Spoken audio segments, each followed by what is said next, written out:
football talk show that holds back nothing on opinions. Straight shooting LJA. Hi, I'm John Sitton. Grassroots coach Manisha Taylor. Hello, I'm Rob Perez. G-Man. Sonley, Motivate Sports and Fitness. Christian Caron-Bleu. Matt Hodgson, Director of the 4-Year Plan. We the people, for the people. Jazzy Fizzle. Your Monday night footballing fix. Make sure you join the revolution. The pitch is where we eat. The pitch is where we sleep. And the pitch is where we talk. Each and every Monday night of your lives. At youtube.com/pitch talk. For podcast links and information, check out our official website, www.pitch-talk.com.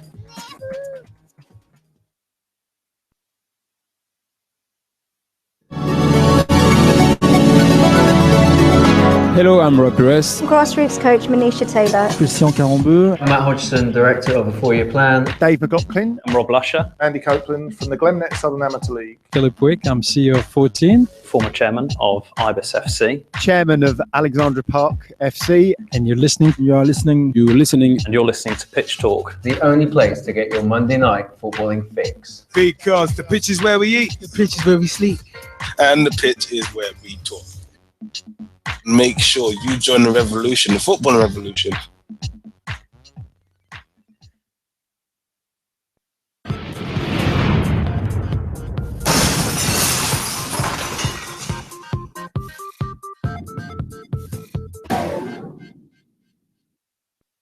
John Sitton, and I'm here with Gavin, Liam and Gerald on Pitch Talk. The football talk show that pulls no punches and holds back nothing on opinions. Hello, I'm Rob Perez. My name is Christian Caron-Bleu. I'm grassroots coach Manisha Taylor. Hi, I'm Matt Hodgson, Director of the 4-Year Plan, and you're listening to Pitch Talk, the only place to get your Monday night footballing fix. Make sure you join the revolution. The pitch is where we eat. The pitch is where we sleep. And the pitch is where we talk. I'm Andy Copeland from the Glennet Southern Amateur League. Philip Wick, I'm CEO of 14. I'm Rob Lusher, former Chairman of Ibis FC. I'm Sonley, co-founder and co-director of Motivate Sports and Fitness. And you're listening to Pitch Talk.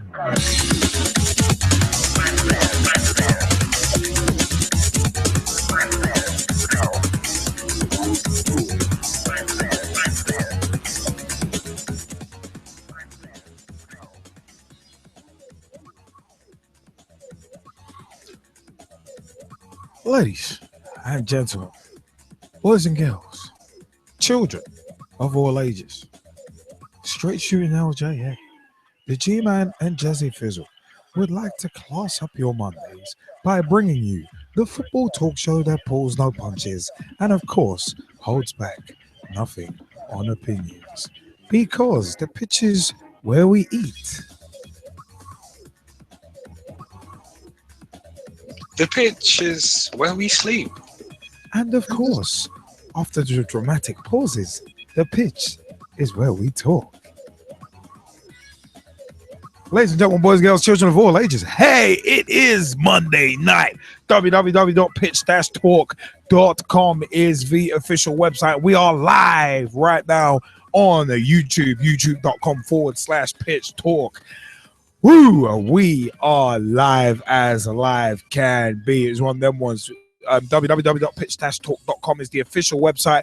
youtube.com/pitch talk is where you can find all of our videos, including, well, when it comes out, we're going to be adding to youtube.com/pitch talk with Pitch Talk at the Capital One Cup Final 2016. It's going to be one of them was Liverpool versus Manchester City down at Wembley, and we will be on Wembley Way on the day. Yours truly, straight shooting LJA, will have red hair on the day as well to commemorate the fact that it's been about 3 years, I think it is, three and a half years since I last jumped in front of the camera for a cup final special. So it's one of them ones. But it is a case of it is going to be one hell of a lot of fun. Yeah, we've got a competition to announce in relation to that. So stick around. We got a competition that we've been alluding to on the social networks for the past couple of days that we are going to announce in regards to the Capital One Cup Finale. It is one of them ones. We got competition that we're going to start today. But yeah, it is one of them ones. Remember, facebook.com/pitch talk. Become fan, become friend, become a member of the group. Join the footballing revolution. We are working so hard to create. pitchtalk.blogspot.com or .co.uk will get you to the blogs. Blogs by yours truly, Straight Shooting LJ, the G-Man, Jazzy Fizzle, and many, many others, including Dave Meir, aka at Mearcy's Word of a Ref. It is one of them ones, but it is a case of man. Got a lot of blogs. We got a lot of blogs, but as said, the YouTube channel is where you can find all of our videos, our cup final series, our Pitch Talk Meet series, including the newest one, Pitch Talk Meets Darrell David, that we kicked off 2016 with last month. Remember, 07535804466 is our mobile number. Call us, text us, let us know your views. If you do text, please leave your name at the end of the text so we can give you a shout out. Because it is we the people for the people. Also, Pitch Talk 1 on Skype. We are Pitch Talk Live on Google Plus. Add us to your circles. Also, we are twitter.com/Pitch Talk at Pitch Talk on Twitter. Tweet with us, follow us, see what we are up to. We've got the Finn White Line, aka Finn White Line Magazine, at Finn White Line Magazine. At Tweet White Line on Twitter. FinnWhiteLineMagazine.com and also Facebook.com/Finn White Line Magazine. We've got their exclusive Hyundai A-League roundup coming later on in the show, so stick around for that. Big shout out to Mr. Ian Kerr, the editor of Finn White Line Magazine. They've got their t-shirts, they've got their podcast, and they've got a great magazine. So go to FinnWhiteLineMagazine.com to pick that up. You know what? I'd like to ask Jazzy Fizzle, how's your weekend been? Yeah, weekend's been good, man. Can't complain at all. Happy to be here, of course, on the Monday Night Football Fix. And raring to go, man. Raring to go. How was your weekend? Baby, I'm ready to go on Pitch Talk on Monday night. Yeah, ready to roll. Oh dear. No, there ain't no scripted ad libs here, apart from at the top of the show. But yeah, generally no scripted ad libs here. But no, it is one of them ones. Yeah, week's been good. Weekend was good as well, man. Get into that later in the grassroots segment, actually. Another draw with another side, and it's exactly the same bloody scoreline as well. So it is one of them. It is one of them ones. But no, it's been a really good week, really good weekend too. So yeah, man, meaty tackles going in all over the place on the weekend. So enjoyed it very much enjoyed it. But I was gonna say even today wasn't actually too bad either.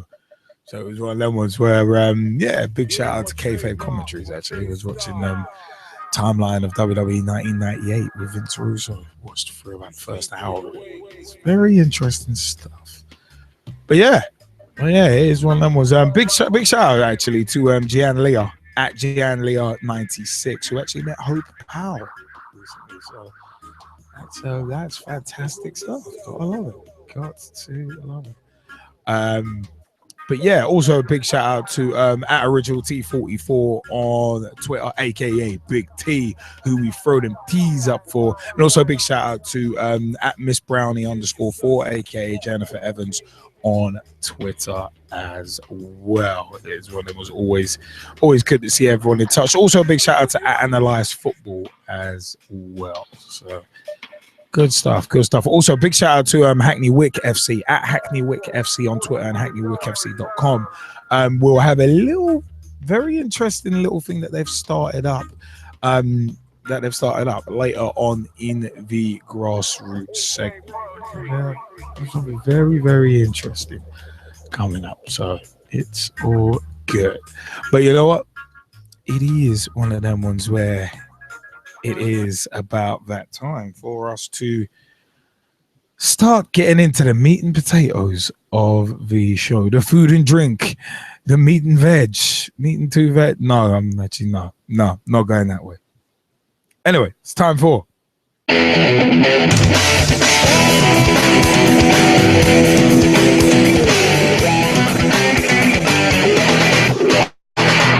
results and analysis.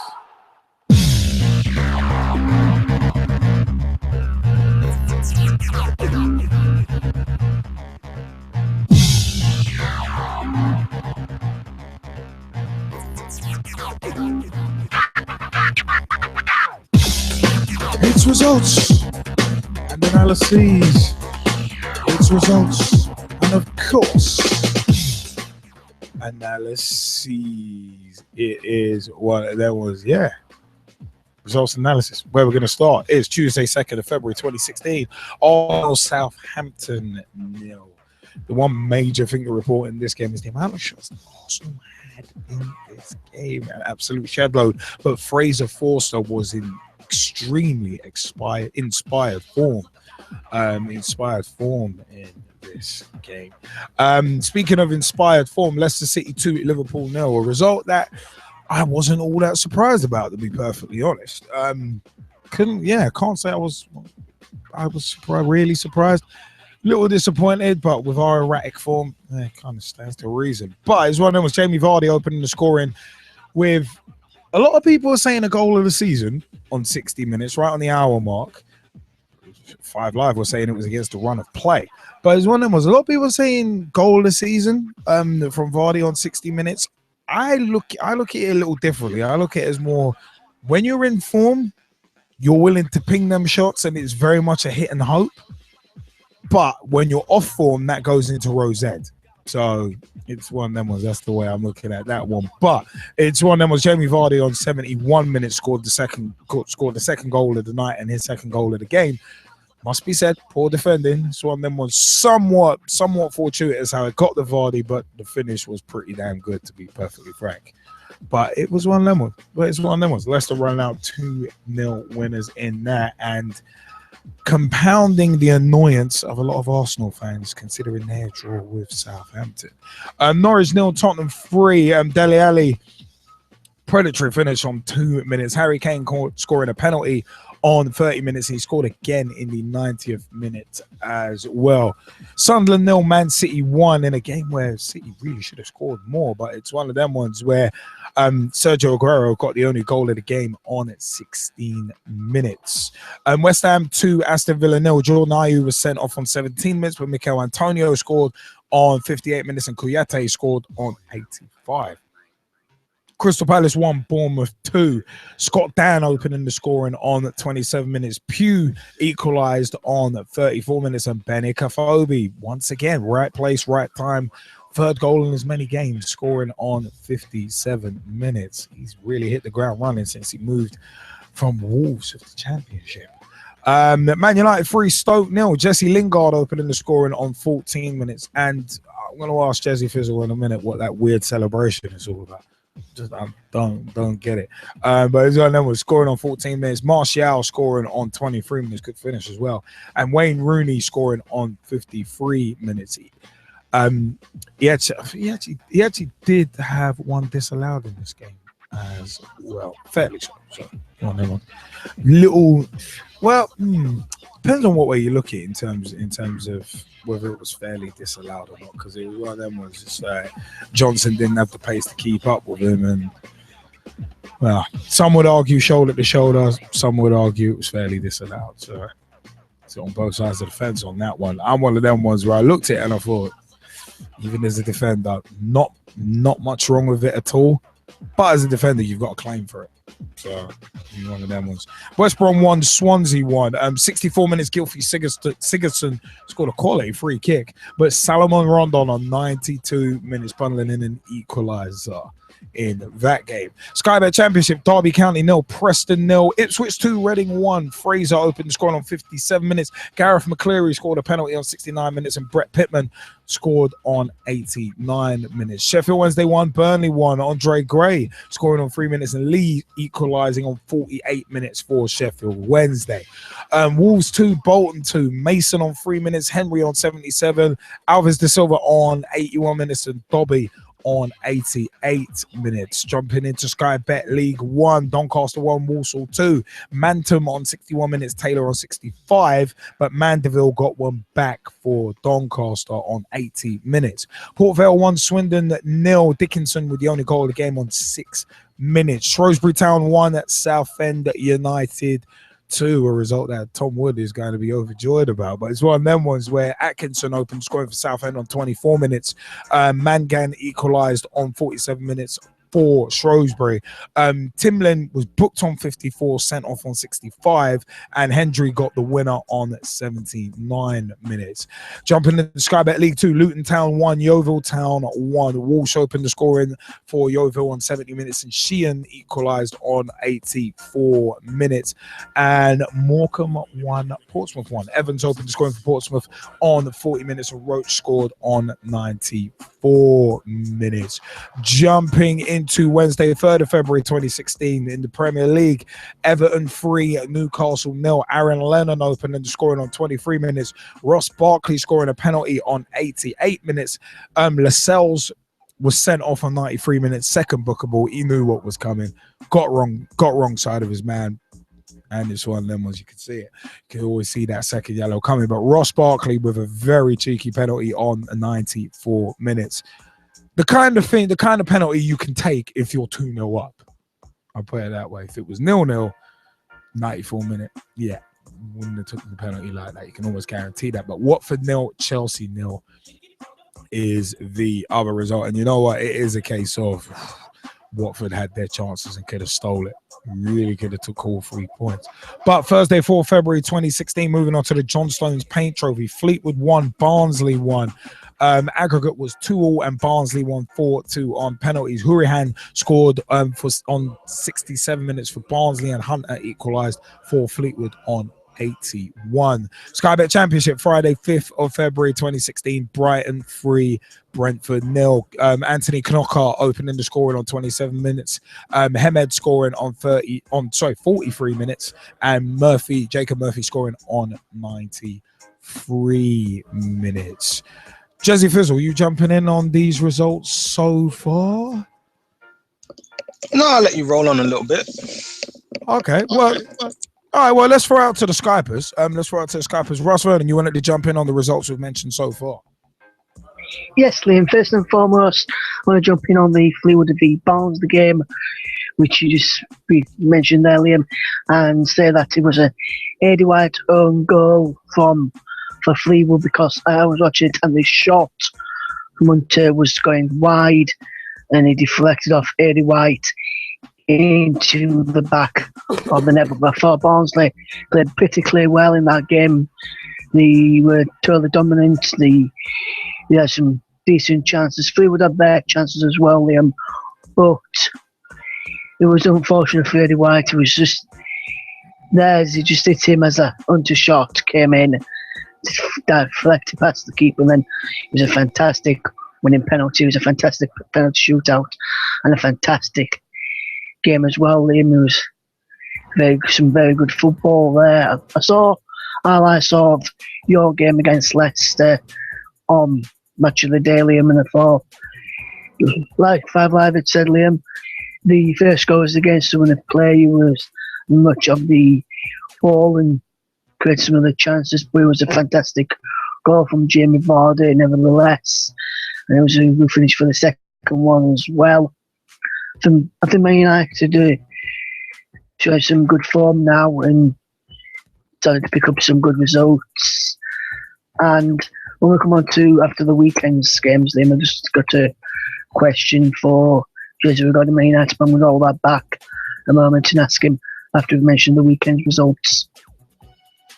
No problem. Ryan Sonley, you wanted to jump in as well on the results we've mentioned so far? Yeah, it was a good result for Wolves, even though it was only a draw against Bolton. They should have beat. I mean, Bill Mason scoring after 3 minutes. That is a good start to his football career at Wolves. And I'm so happy that he managed to score for them because he likes to play in behind the striker, where before he was actually an out-and-out striker at Cardiff and at Plymouth as well. So, and to score against one of his former lonely clubs, I was happy for him.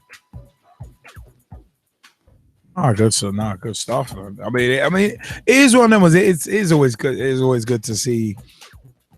It's one of them was someone continuing scoring form. Like, it's one of them was where it's like if you're seeing, especially someone that you've kept tabs on for a while, where it's like, yeah, it's good to see him doing well. Always like that. Jamie Bailey, you wanted to jump in as well on the week's results, didn't you? Yeah, there's a lot of. I wouldn't call them surprising. I'll call them unsurprising, simply for the fact of the matter that a lot of them are almost born out of. They're almost born out of. It's like the bets that I've seen on people winning the bets, and it's almost like somebody puts on a bet that you don't even expect to happen, but they always seem to win like 250 grand or $7 grand or something like that. And that's what I'm starting to look at with these results. It's like, okay, well, unless you're looking at a certain bet that it's a short thing, then you might as well just put your money on the fact that somebody's just going to surprise you along the way in one of the games or at some point. You know, so, for half a second, I thought you were alluding to match fixing. If you wanted that was, it's like, well, let's make a crazy bet and maybe get in touch with one of the managers and be like, yeah, can you help me win this bet now? I'll share some of it with the club. No, man, I'm only kidding. You could say that with half of the games, half of the people that have won as well. 250 grand was one of the top ones that I've seen on Facebook. So far. It's a funny one, Rick. It's a funny one actually because like we're big shout out to Big T actually, aka at Original T44. And the man we throw them teas up for. It's a case of because Big T for a long time has been like putting on, I think, like little 20p bets, and he's actually come really close on a couple of occasions to actually like winning semi big. Whereas one of them was he's predicted, say, I think one of the most notable ones was like Man United to win 4-0 or something like that. And they ended up winning 5. And it's like, with a goal in the last few minutes, and it's thrown his bet out. So it's not an unusual thing with people just kind of flinging out somewhat crazy bets, but then certain teams are just literally ripping up the form book, stamping on it, and have set fire to it. Leicester City being the most kind of obvious example, Northampton Town being another example, especially when you bear in mind what went on earlier in the season with them. So it's been that kind of season, and most say just in the Premier League, but it's one of them ones where it's like it's just an interesting one. I just think it is actually a very interesting one. I think that's the thing for me. It's just one of those where I've looked at the results and I'm starting to think, okay, well, it's good for the season, but again, how is it only just one season that this is going to happen now? And somebody put it in, I think it was a Sky pundit, the Spanish Sky pundit, Guillem Belag, and he said the reason why the 3 top Spanish teams have started to do so poorly this season is because, and this isn't about the results, this is more about the form of teams. He said they're starting to understand that they're not going to have it their own way this season because now most of the lower league, most of the other teams now have started to catch up with them in terms of finance. So the finance is catching up with them, as well as they've just become very stagnant and very, they've become either very stagnant or they've become very set in their ways that they know when they go somewhere, like maybe Atletico going to Real Sociedad back in the days, they knew, all right, well, 3-0 should be an easy scoreline. If it's anything less, then there's something wrong. Or as we had Granada this weekend against Real Madrid, usually that would probably be a 5-0 scoreline. But for some reason, it didn't happen that way. So yeah, I'm almost seeing it as like the same thing. I'm not trying to pick out things like LBG's sort of quotes, but from what I'm seeing, I'm seeing as the reason that if you look at the bets as well as the results, it's almost like they're not really surprising anymore at all. Like somebody wins $7,000, oh, well done. Somebody wins the Super Six, oh, congratulations. It's not really a big thing anymore. So I still think it is somewhat of a big thing, but it all kind of depends on how much you're winning. That's the thing, because if you're putting on that a 20p bet and winning £5, okay, cool, not a big thing. But if you're say betting, if you had the balls last season to put, say, a club who were bottom at Christmas last season to win the Premier League the next season, it's kind of like, okay, seems like a frivolous bet. Let's see what happens. And then if it does happen and your quid's in, it's like, all right, power to you.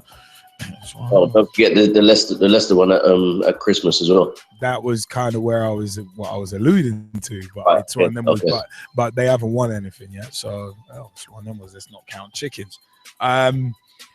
But Tom Wood, you wanted to jump in on Shrewsbury versus Southend, the win. I'm guessing you were very happy. Yeah, I was really happy with the result, to be honest. We've gone on a run at the minute, we're flying at the minute. We're like basically within touching distance of the playoffs really, because we need Millwall to keep losing, but obviously they keep winning at the minute, which is a pain, because they won on Saturday, which was a pain. So if they had lost on Saturday and we won, then we would have been in the playoffs. But I'm happy with the 3 points, and it was the first goal was quite a good goal as well. When I watched it back on the highlights on YouTube, it was quite good. It might be a goal a week if anyone wants to watch it. It's on YouTube. But other than that, just hopefully we can keep on going, go on this big run and get back in the playoffs, and hopefully another trip to Wembley.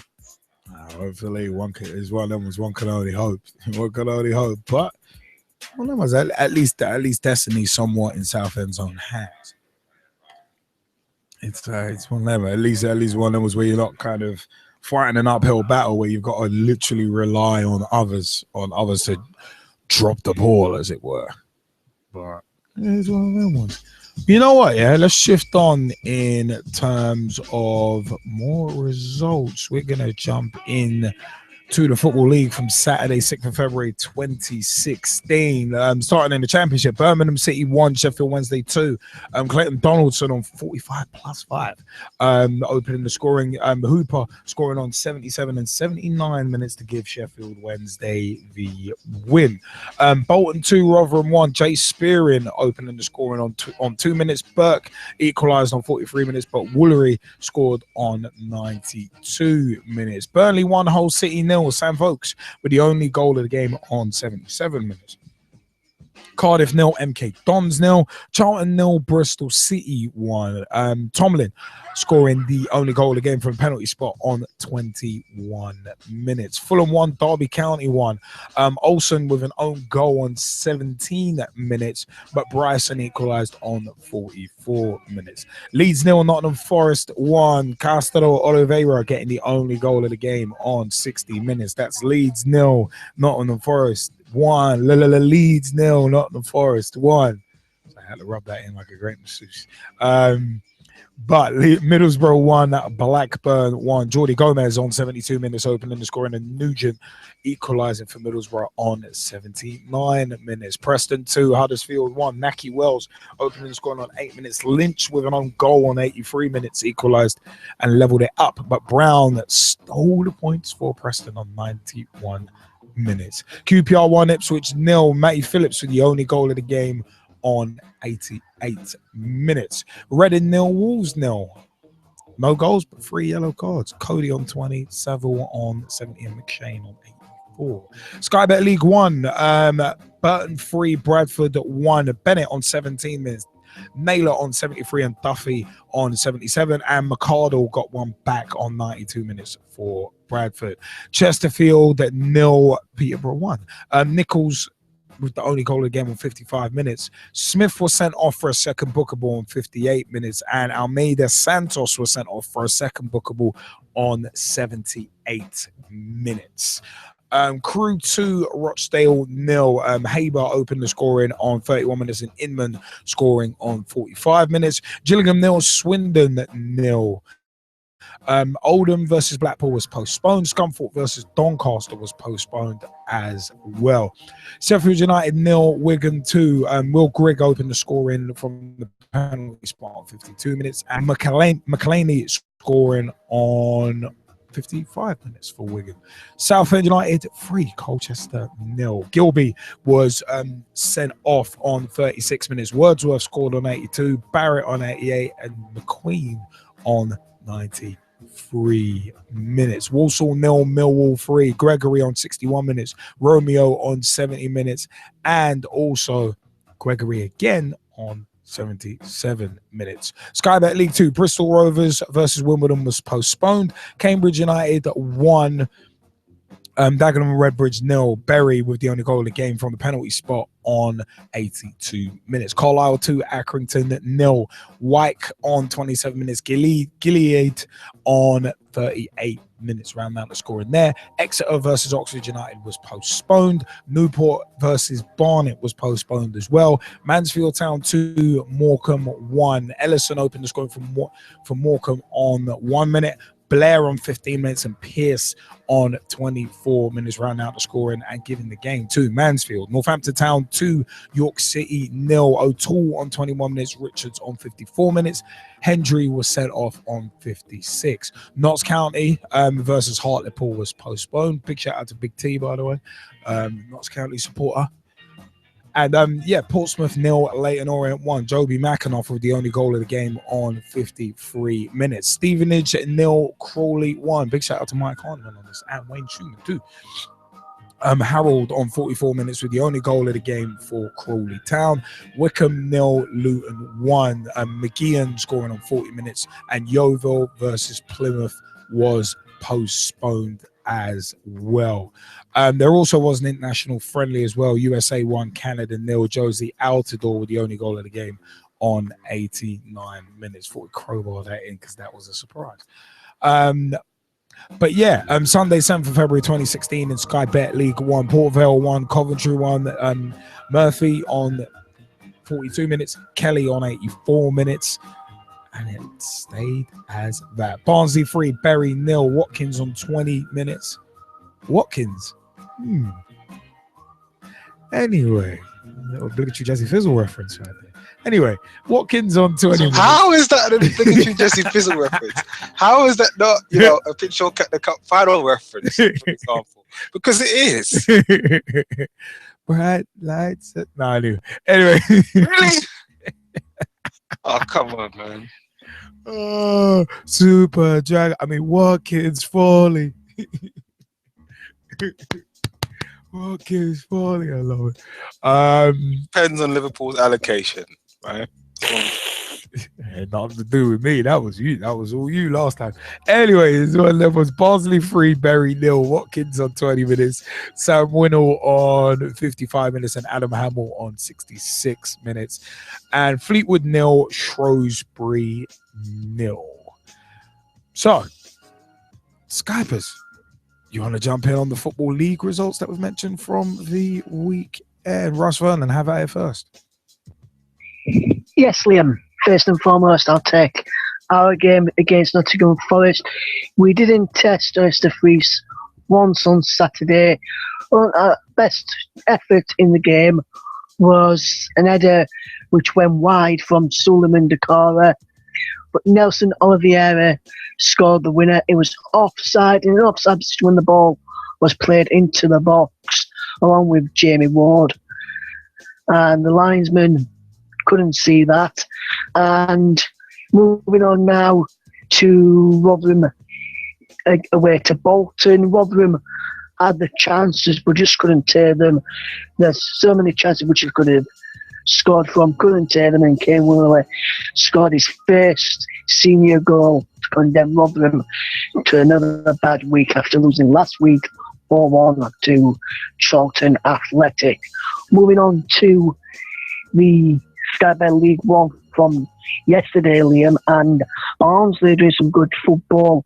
They're 7 unbeaten now from their 3-0 win over Bury in League One of the weekend. Sam Winnow back on the score sheet after he didn't score in the JPT, and he's been playing excellent stuff. Was Leeds saw a bid in the January transfer window, rejected for Winnow, but he's been playing some decent football of late.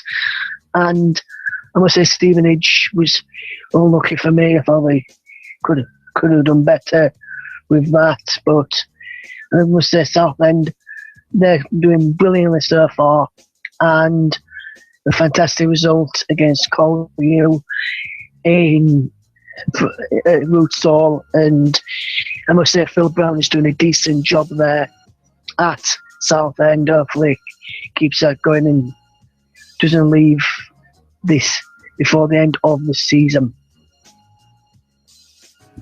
I mean, you know what? It is one of them was Tom Wood, you wanted to jump in as well, didn't you, on the weekend's Football League results we mentioned? Yeah, like with the Southend result on Saturday, I was actually there as well to witness them winning 3-0, and it was a big crowd. It was actually a sellout, which I was quite surprised about. There's a lot of people, like a lot of people were saying for a joke, on a Facebook page, they were going to sell tickets for like 70 quid. And I was like, no way you'd get 70 quid for your ticket. I think they're just doing it for a joke. But like with the match, I think it was a really good game. Especially like in the first half, it was really sloppy. Colchester was all over us, and then when that red card came out for Colchester, I was like, here we go, we've got to go on and win. And then we left it to the last 10 minutes, and then we went on and got the 3 points.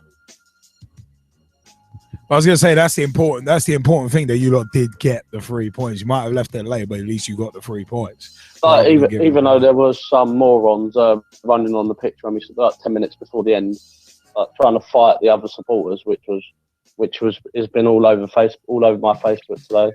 Loads of supporters sharing the video of the actual fight inside the stadium as well. I don't know if you saw anything about it, did you, Liam, or not? No, I haven't, but it's one of them was disappointing to hear about it. Southend did make a statement earlier on today saying they're taking strong action against all the actual supporters who ran on the pitch. They're taking strong action. Yeah, good, deservedly so. So hopefully they'll get stadium banned and a lifetime ban. They're morons for doing that. They're ruining it for the players. Like even the Southend players tried pushing him back into the stands, but they weren't listening. And then there was like 3 stewards just standing there, letting the bloke run over to start punching the Colchester supporters. Yeah. Well, I mean, we've seen incidents like this before. It's been really unsafe. So it's like we've seen players punched in the face before. Like I think it was rumoured to be that one of our players spat at the Colchester supporters. But there's nothing been revealed yet. But I think fingers crossed it. But apparently there was trying to pull one of our players into the away end with him. But if he spat at someone, then it's down to the club. They've got to look back at the CCTV and see what actually happened. Go from there. No, definitely. So it was good 3 points, especially what Phil Brown was saying on the football tonight on Saturday night as well, because he was actually talking about the game as well. So bring on scum football away now, and then hopefully they'll win for me while I'm at my football tournament on Saturday. I hear that about this one. That was bring it up, and let's get to it. There's one that was Ryan Sonley. You wanted to jump in as well, didn't you? Yeah, well, I was pretty happy that Lee Tomlin managed to score from the penalty spot for Bristol City in a 1-0 win over Charlton. I mean, Bristol City should have beaten by more, but I'm glad that they actually got the 3 points and got out of the relegation zone as well. So, good 3 points there for Bristol City. Middlesbrough, well, I was listening to this due to Plymouth game being postponed, and to be honest, I wanted Jordan Rhodes on a lot earlier than Borough brought him on. But to be honest, I was happy that he came on. I mean, he set up Nugent for the goal. So, I mean, Nugent scored, so I was happy that they scored, that Nugent scored. And, I mean, we could have had a goal in the last 9 seconds of the game, but I'm glad that we can take that on to MK Dons tomorrow night. So, and then I'm going to jump in on Peterborough. I'm so glad that Tom Nichols was able to get on the score sheet for them. I mean, he's a good player. I mean, he came through Exeter's youth, and he's so good. I mean, he did deserve to be at a higher level, which Peterborough have offered him the chance. And I mean, Peterborough known for signing lower league players. And so Tom Nichols getting a goal, I was happy for him. And there is an update on the Plymouth versus Yeovil game that was postponed at 12:30-ish on Saturday. The game is being rescheduled for 23rd of February with a 7:45 kickoff, and original tickets are allowed to be used for the rescheduled game. So get yourself down to Hurish Park if you can. Now, you know, it's good that they're on. It's good that they're honouring the original tickets as well, though, because it's one that was. I mean, you always go generally, but nah, it's good. It's good stuff. But you know what? It is one of them ones where, yeah, you know what? Let's jump into the Premier League games from Saturday and Sunday. Saturday, 16th of February, 2016, and a big thank you to the Skypers for their opinions on the Football League games. Man City 1, Leicester 3. Big surprise. It was one of them was Robert Hoof opening the scoring in 3 minutes. Predatory finish, it must be said, after a training ground routine and a free kick. But Riyad Mahrez added a second on 48 minutes. Oh, the defending was woeful. But it's one of them was Hoof got his second and Leicester's third on the hour mark. It's one of them was superb header as well, but it's one of them ones that Sergio Aguero on 87 minutes got one back for Man City, but it was nothing but consolation. Too little, too late, but really and truly shouldn't have actually counted because he was offside. It was a good yard offside. Really shouldn't have counted, but it did. But City still went down to defeat. Aston Villa 2, Norwich 0. Speaking of surprises, Joleon Lescott scoring on 45 minutes. Powerful header, but it's one of them was Gabby Agbonlahor getting in off the sloppy as hell defending from Norwich. It was one of them was a good first time finish from Gabby Agbonlahor as well on 51. Liverpool 2, Sunderland 2, a result that was actually a source of consternation for me. Funnily enough, I actually didn't find out about this result till quite late on in the day. I actually didn't find out about this result until until a few minutes before the late game started. Because it's one of them was for me on a Saturday. My focus is first and foremost the Ibis Eagles. Anything else comes second. Anything else comes second from that 10 a.m. to 4 or 5 p.m. Everything else takes it back seat. But as well, there was Roberto Firmino opened the scoring with a quality header on 59 minutes, and Adam Lallana, after an assist from Firmino, scored on 70 minutes. But Johnson scored on 82 minutes from a free kick that Mignolet should never really have been beaten from, to be perfectly frank. And Jermaine Defoe on 89 minutes pouncing on poor defending from Liverpool once again. So it's one of them ones. Like I've said to a number of people, this summer is going to be very interesting because there's a lot of clearing out that needs to be done, especially the back line, to be perfectly honest. I mean the defending, poor goalkeeping. It's a symptom of it's symptomatic of our season, really. So it's one of them ones. It's not good. It's not good to see. There was a 77th minute protest during this game about ticketing. More on that in the next segment. But in terms of ticketing and that kind of thing, we've got a different angle to come at it from this week, because we have discussed the ticketing issue ad nauseum before, as you might have seen. As you might have seen us post out recently, we had a we had a pitch talk rant of the week from 2013 about about Premier League ticket prices, and we also had one just this past November about it as well. So it's a case of there's a little more to this than meets the eye. But yeah, 10,000 people walked out to the bottom line. But we'll look back on that. Newcastle 1, West Brom 0. Mitrovic scoring the only goal of the game on 32 minutes. Stoke 0, Everton 3. Romelu Lukaku scoring a penalty on 11 minutes. Seamus Coleman scoring on 28, and Aaron Lennon on 42 minutes. Swansea 1, Palace 1. Sigurdsson from a free kick on 13 minutes, and Scott Dan equalising on 47 minutes. Tottenham 1, Watford 0. Kieran Trippier with the only goal of the game on 64 minutes. Surprising source.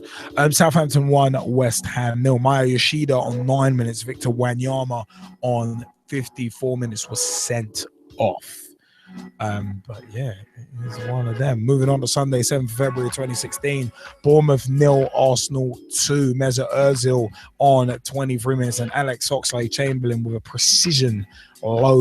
very precise low finish on 24 minutes, giving Arsenal the points. Petr Cech with a couple of really good saves in this, by the way.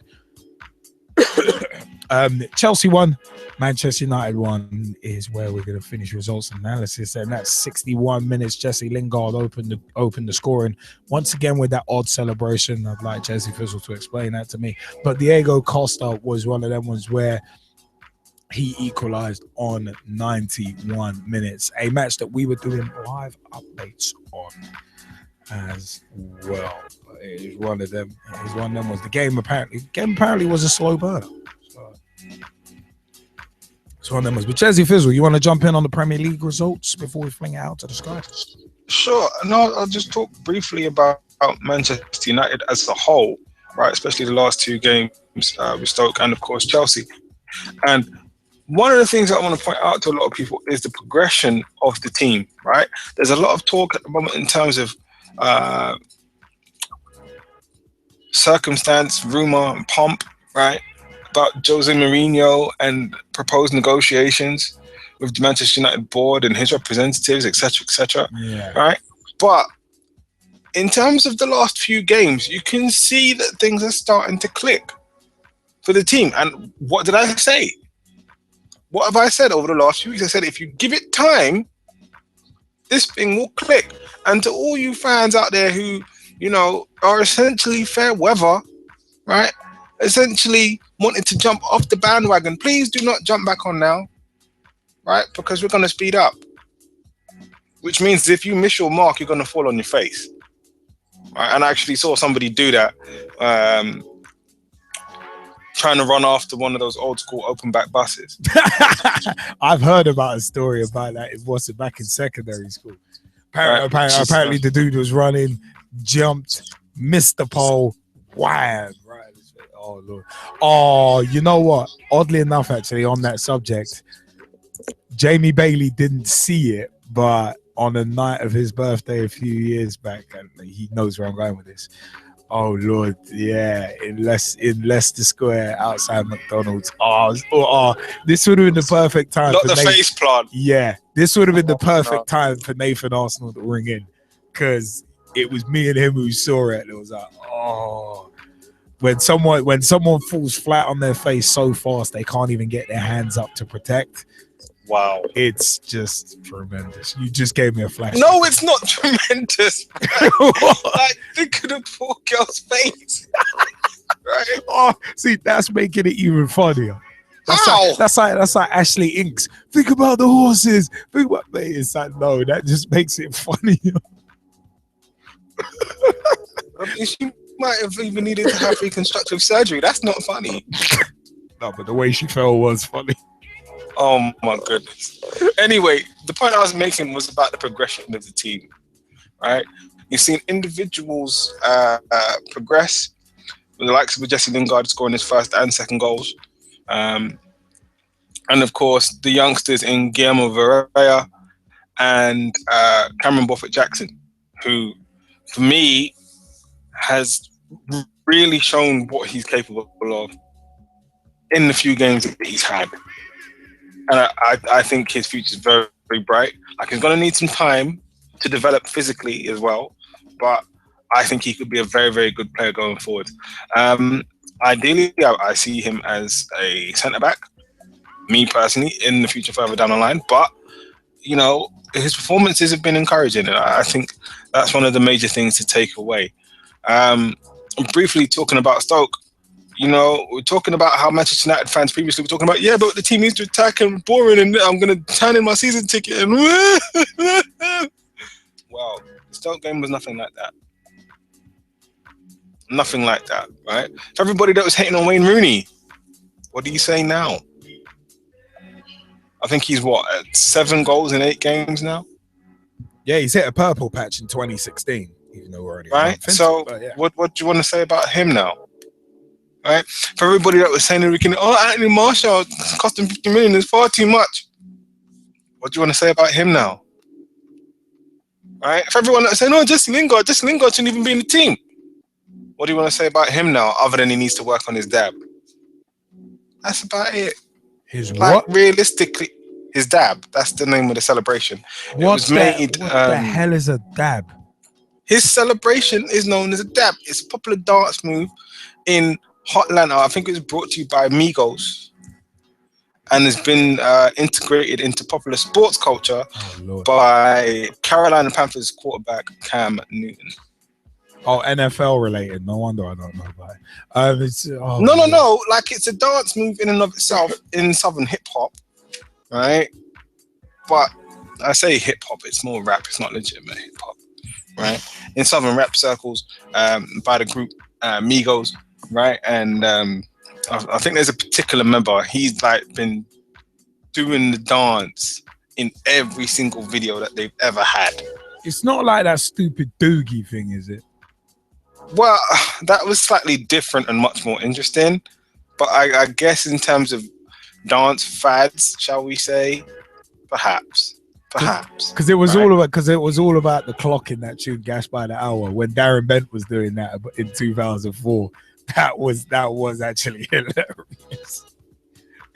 When he started doing that, it's like, wait.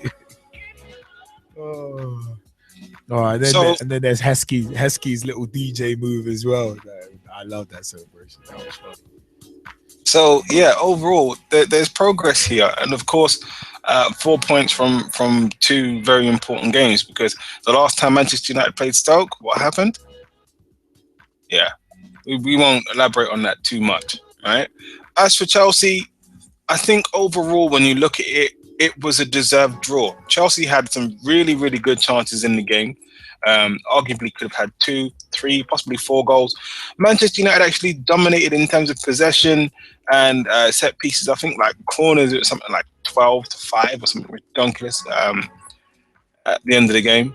But this is the problem that Manchester United seem to have and have had throughout the season. Right, in terms of that domination in possession, set pieces, in terms of free kicks, etc., that's not always converted into goals. Right, I think in the first 10 minutes, Manchester United had something like 8 corners in the first 10 minutes. Right, for those 8 corners, you want to see at least one goal, at least one. So, you know, it's part of the process. Now, in terms of conceding the late goal, there were other chances where Chelsea could have scored. And arguably should have scored. Diego Costa went quite close on a couple of occasions. Even Branislav Ivanovic had a great point-blank effort saved by David De Gea, who was in fantastic form. And once again, when Chelsea play Manchester United, it's very much about the goalkeepers. But overall, as I say, it's a fair result. But at the same time, right, the thing to point out about this result is that these are the kinds of games where Manchester United, when they have a lead at that point, need to sharp. Similar to what happened with Liverpool, except to me, it's not as dramatic because it was 1 goal, not 2. You know, to get the 3 points, those are the games that you have to. Those are the points in the games that you have to see out. Now, there are going to be a lot of people that want to jump on the Memphis Depay bandwagon and say, "Oh, Memphis is this and Memphis is that." Look.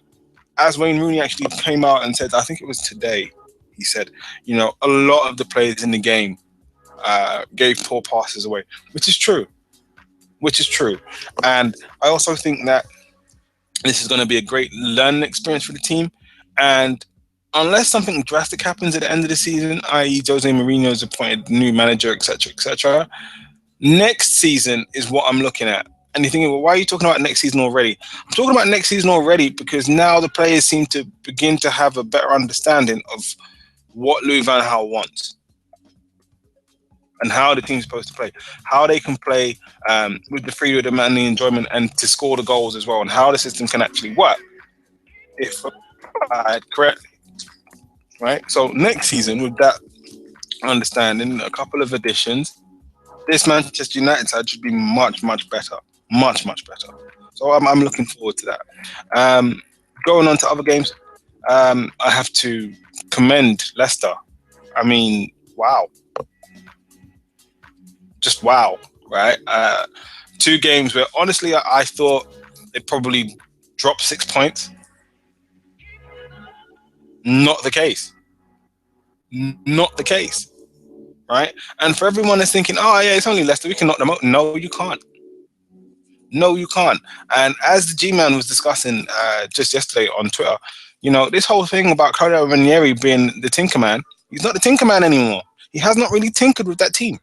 Oh, of course. I mean, it's one of them. It's one of, you know, funnily enough, actually, I was talking with with a couple of my Ibis Eagles fives teammates, and big shout out to Ibis Eagles AFC fives at Ibis Eagles AFC on Twitter and Facebook.com/Ibis Eagles AFC. Yeah, I was talking with a few of the lads post match and pre match as well, and it's a case of with Leicester City what they're on now is what I like to call the snowball effect. It's one of them was that.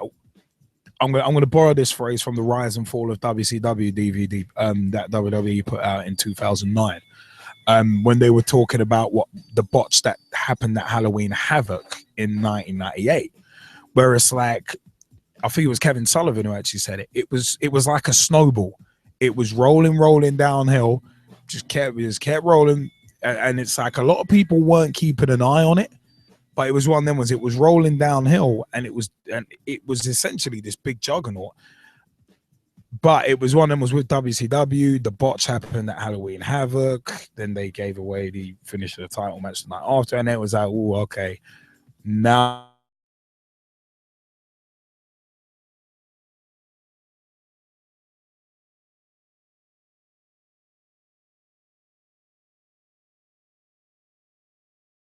To his usual Tinkerman ways. If Claudio Ranieri lived up to his usual Tinkerman ways, it would have been one of them ones where you potentially, if he was changing the team every match, then potentially Ranieri would be stopping his own team's momentum. And well, he could risk stopping his whole team's momentum, because you look at, say, you could say like FA Cup matches and stuff like that, or any sort of cup matches, Leicester could, in theory, play a understrength team, but at the same time, you don't necessarily really want to do that, because if you interrupt the momentum, then it's one of them where it's never.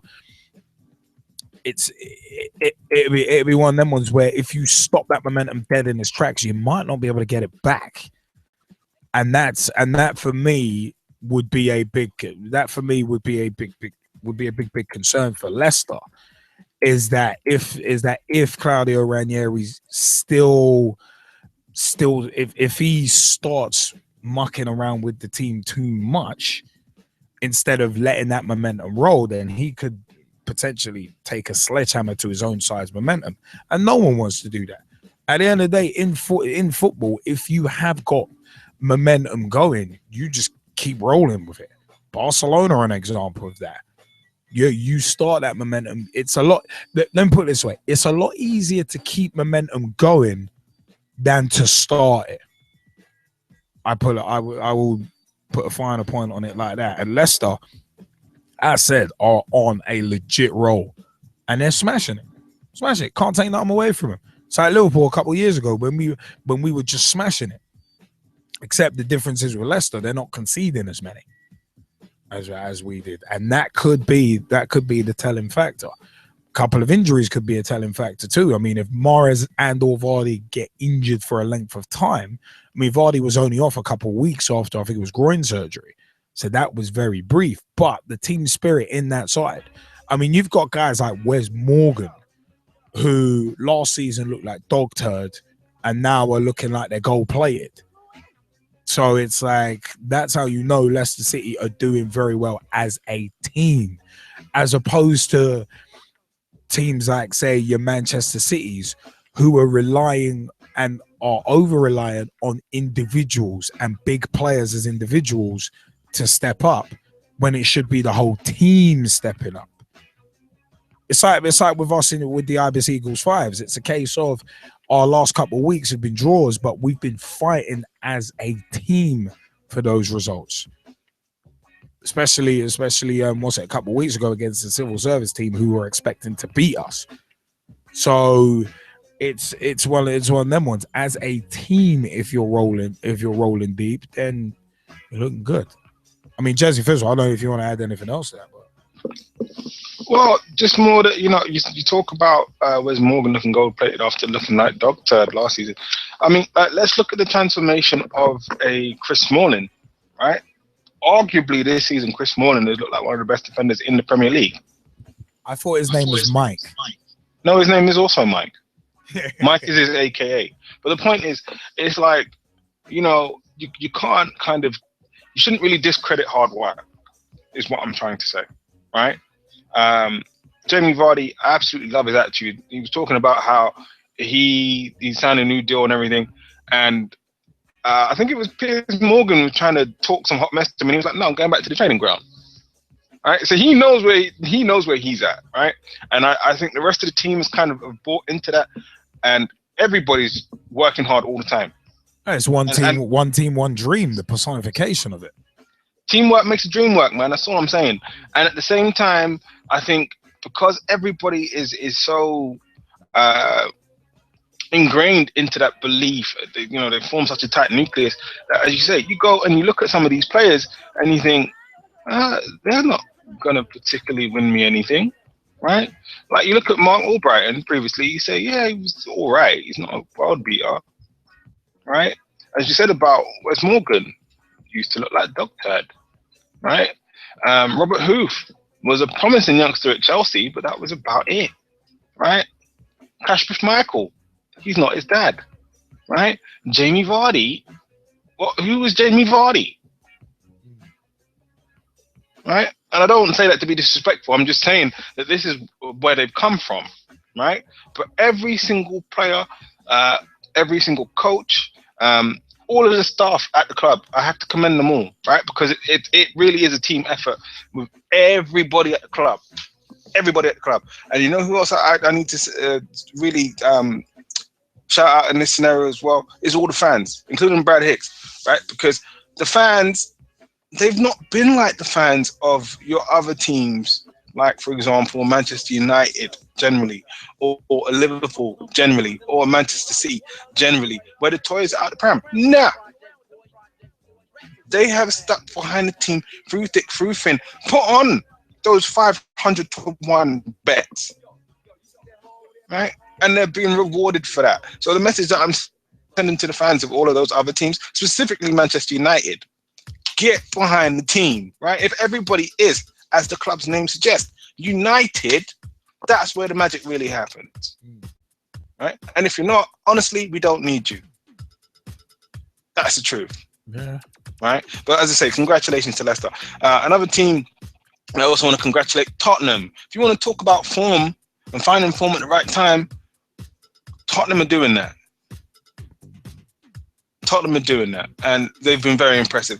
I was worried about this Tottenham team early on in the season with the over-reliance on Harry Kane, but now you're seeing players emerging that, in my opinion, should have always emerged, like Eric Lamela. Well done to him, right? Because I'm pretty sure there was a point he was going to go back to Italy, back to Roma, and he was one of my favorite players to come into the Premier League from Serie A, right? So it's good to see him find form, and overall, it's a very, very interesting time. I mean, will Tottenham finish above Arsenal, for example? There's a question to throw out to everyone. And speaking of Arsenal, you can't really count them out, right? I saw bits of the game against Bournemouth. Really good. Really good. And they did what they needed to do. Right, that quick fire double and Mesut Ozil's finish. Wow. Just wow, right? And if you want to talk about wow, just wow, let's talk about Alex Oxlade-Chamberlain's finish. Yeah, it comes off the inside of the post, but it's pinpoint accurate. Yeah, precision personified. If it goes anywhere else on that post, it probably bounces straight back out. But it doesn't. It goes across the line. It's in the back of the net.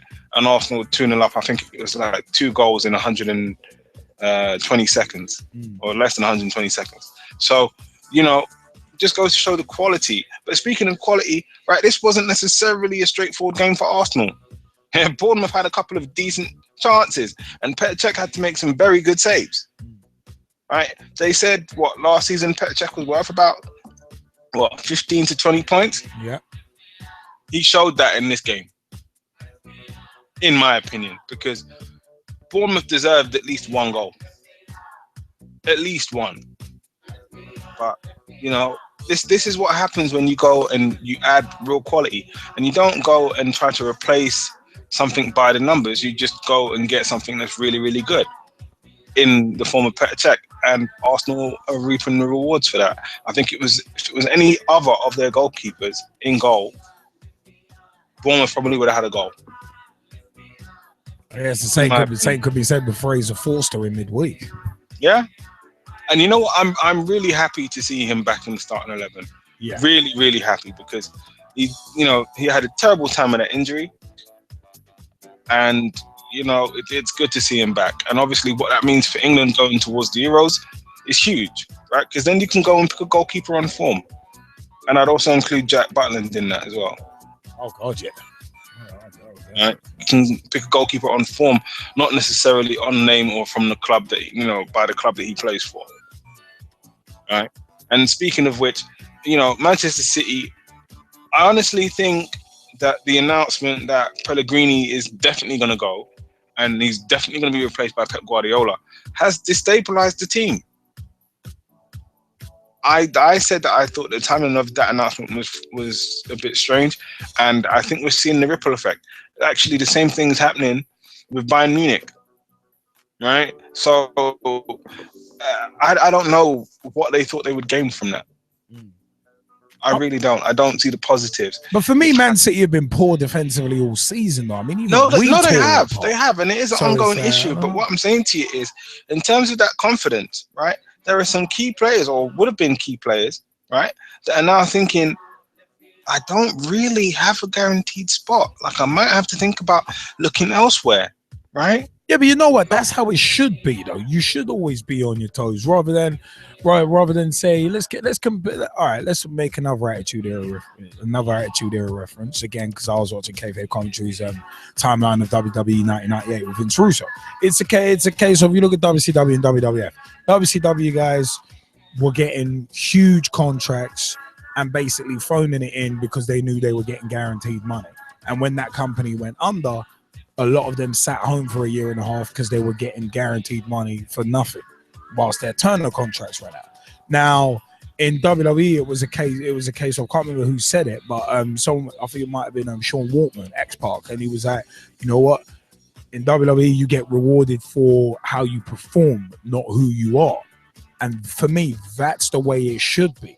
You should be rewarded based on a meritocracy, not some sort of autocracy where it's like, yeah, you're this guy, yeah, you're in.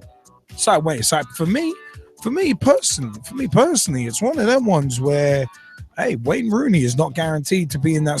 For me, he's not guaranteed to be in that squad for Euro 2016 yet. He's not guaranteed to be starting, certainly not. So, I mean, just kind of looking basing that on this season. So it's one of them ones. I mean, you don't want people getting complacent, and complacency is an interesting link to general talking points. More on that later. And speaking of complacency and inconsistency and everything else, and yeah, in many ways it applies to Manchester United, but it also applies to Liverpool. And I say this, right? You cannot, I repeat, cannot, right, let that 2-goal lead slip. You need to leave with the 3 points. All right? Yes, the fans have walked out, but that's no excuse. Oh no, it shouldn't be. It shouldn't be an excuse at all.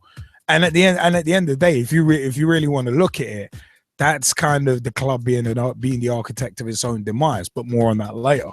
So it's one of them ones. You can't even blame the fans because the fans are reacting to something that the club have done. So yeah, that's for not an me, excuse. really, really poor result. Just because you were 2-0 up, right? And even though I'd say to you, really, you shouldn't ship any goals at that point. You're allowed to ship 1. Right? You're allowed to ship 1. You were not allowed to ship 2. Right, You're not. Vinny Mac, you are prohibited. Prohibited from shipping 2.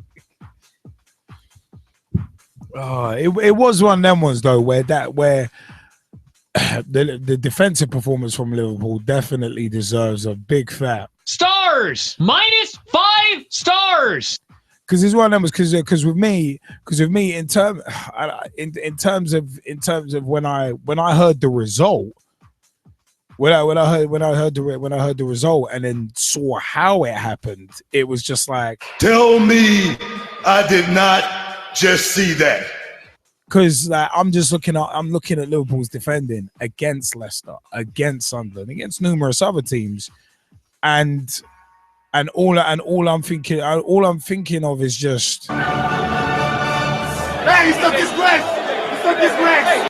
And also like when those goals went in against Sunderland, especially the first one when Mignolet gets beaten near post by an Adam Johnson free kick, first thing that pops into my head, I don't know what the hell's going on here. Wait a minute, but I don't like it. I don't like it at all. That's what I'm thinking every time I'm seeing Liverpool defending, especially on set pieces. I don't know what the hell is going on, and I don't like it. But the fact of the matter is, we know where needs sorting out, but that's not going to get sorted out until the summer. And there's no point trying to sort that out until the summer because, as I said, with the January window, the premiums, more on that later. But it's an annoying one. All right, it's one of them was our form's always going to be erratic. In my view, anyway. But you know, we got some of the Skypers who wanted to jump in. I mean, Russ Vernon, you wanted to jump in quickly before we gotta move on. Yes, and I've got a quick question for Jesse Fizzle after saying 19 points of all. Man United just were a fantastic game yesterday. The draw was a fair result in my opinion, Liam. I thought Leicester man played absolutely brilliantly away from the Etihad and deserved the 3 points there. Managed to catch all of that game, even though it was a Leeds match. And now for my question for Jesse Fizzle. Jesse, I just want to know, my uncle says at the moment Fellaini seems to be sort of a dirty player, not playing as good this season. I'm just wondering, in recent games, past 3 matches, he says.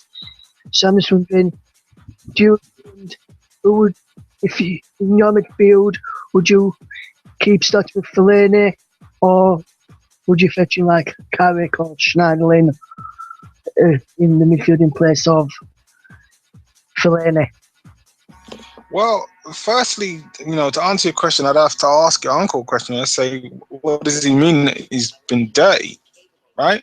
Like, every player has moments where he lashes out a little bit, and yeah, Fellaini has been guilty of that. But in terms of him being out and out dirty, nah, sorry, I'm not buying it. What? Those what? Not even with those flying elbows on a regular basis.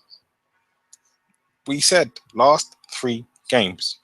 Right? We're not talking about the course of his career in England. Last 3 games. Right? And look, it's kind of difficult for you to jump and get any kind of leverage in the air, right, with your arms by your side. There's a way of doing it safely. Lay it in, but lay it in safe, to coin some wrestling vernacular. So, like, I personally don't buy into this whole perspective of him being a dirty player. He's not dirty. That's the first thing. The second thing is, right, he has a form and a function in that team, in that midfield, i.e. there are reasons why you put him there, right? I thought for what he did in the game against Chelsea, he was actually quite good, right? He was there to win some aerial battles and have a physical presence, and that's what he did, right? So if you need that in the game, he can give you that. If you want a little bit more guile or a little bit more skill, etc., then you'd look at your other options, like, for example, Ander Herrera, who came on to replace Juan Mata. So it depends on the tactics, is the long and short of it, right? It depends on what your game plan is for a particular opponent, right? It's not as simple as, let's just take Fellaini and get him out just because. No, every single player that has stayed at the club is there for a reason, i.e. they bring something to the table, right? If they didn't, then they would be out. It's as simple as that, right? So he has function, and it really does depend on what the game plan is. And because of that, I would keep him in my squad. Would he start every game? Probably not. But he'd certainly be in and around the squad. I hope that answers your question. It does, Jesse. Thank you very much. I mean, Ryan Sonley, you wanted to jump in too as well, didn't you? On the weekend's Premier League results. Yeah, I was a bit surprised on the Leicester result, but I was actually happy that Leicester got this result. I mean, Leicester deserved this. Robert Huth scoring after 3 minutes. I mean, a lot of people were saying it was going to be Jamie Vardy scoring after 3 minutes. Who would have put a bet on Robert Huth scoring twice and Leicester to win it as well at the Etihad? So a bit of a shock there, but I was happy for Leicester and Brad's boys. Man U game, I thought this was a pretty entertaining game, even though it was a draw. I mean, it was actually quite a good game to watch as a neutral.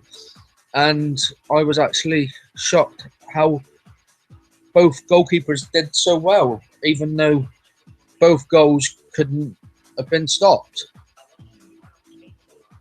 Well, you know what? Yeah, I mean, you mentioned Brad Hicks. Brad, do you want to jump in on Leicester? I mean, it is. I want to ask you a question, Brad. Seeing as you're a Leicester supporter, I'm gonna paraphrase Jesse Fizzle here.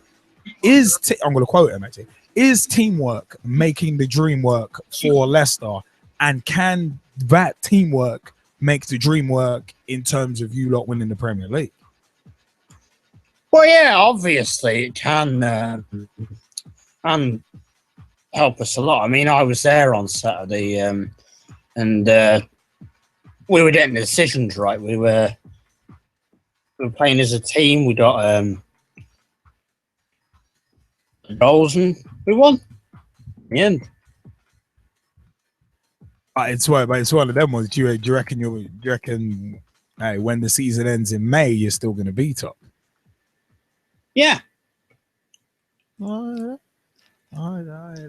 mean, how much of a contributory factor do you think Ranieri basically settling with the squad he's got is?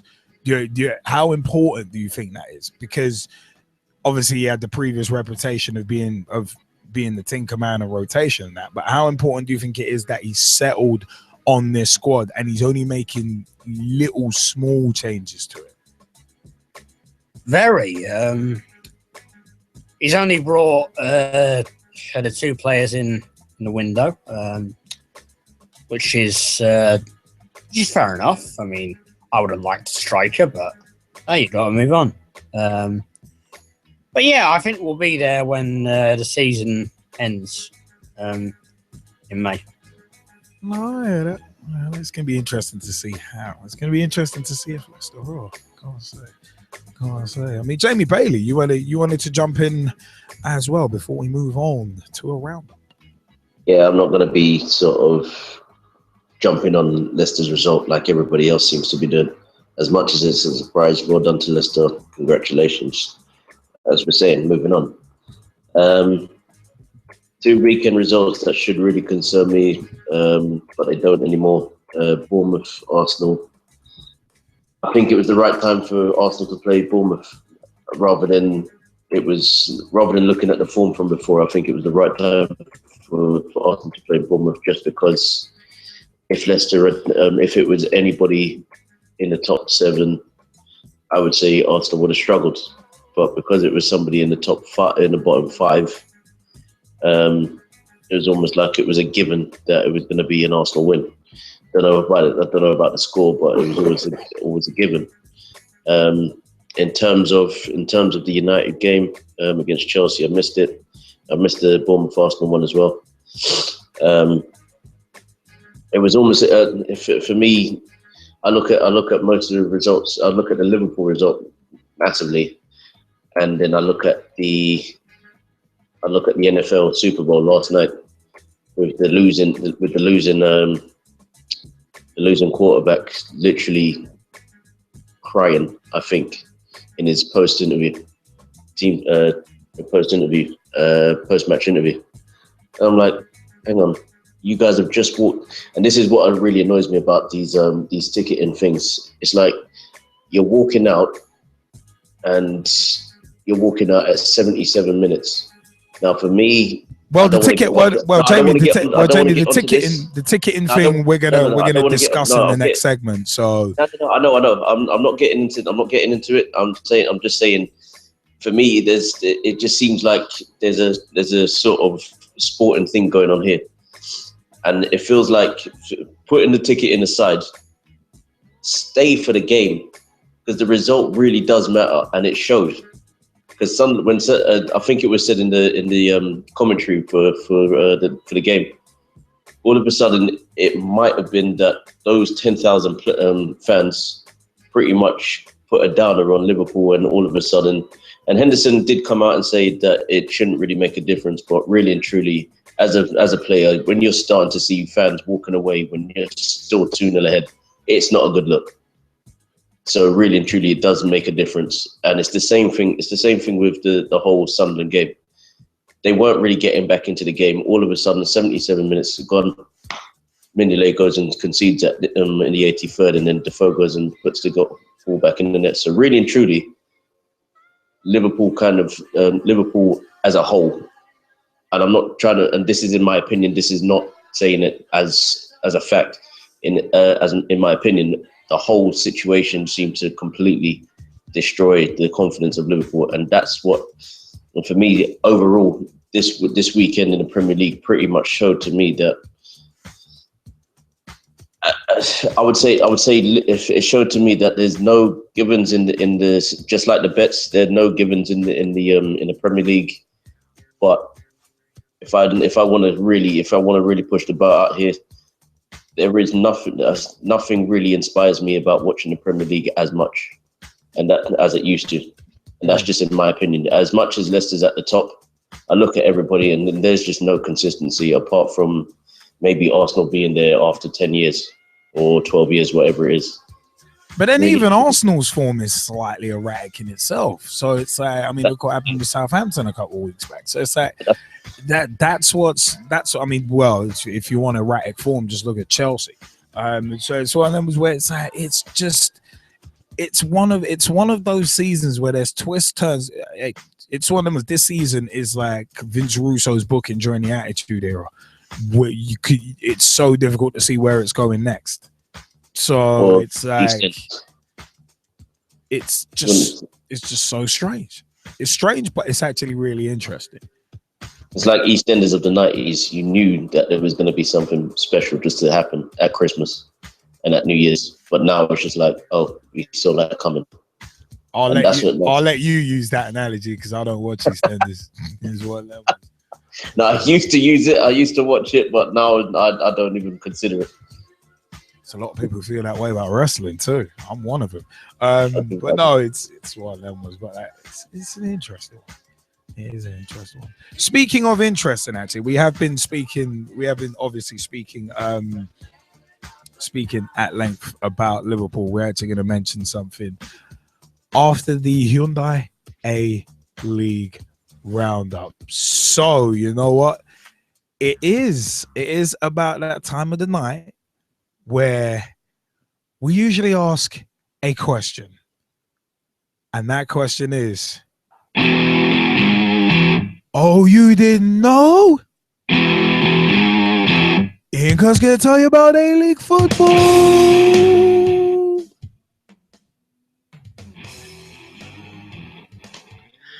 Thank you, Liam, and hello, pitch talkers. Liam, singing gets better every week. Just incredible. Now, round 18 of the A-League was recently completed. Let's quickly run through the results. Adelaide United 2, Sydney FC 2 on Friday night. All 4 goals scored in the first half. Then on Saturday, Brisbane Roar 4, Central Coast 0. Roar just far too good for Central Coast up there in Brisbane on Saturday. Then on Sunday, Wellington Phoenix 0, Perth Glory 1. And another result on Sunday was Newcastle Jets 2, Melbourne City 1. So Jets good, City not so good. City really scored a consolation goal towards the end, but Newcastle Jets 2, Melbourne City 1.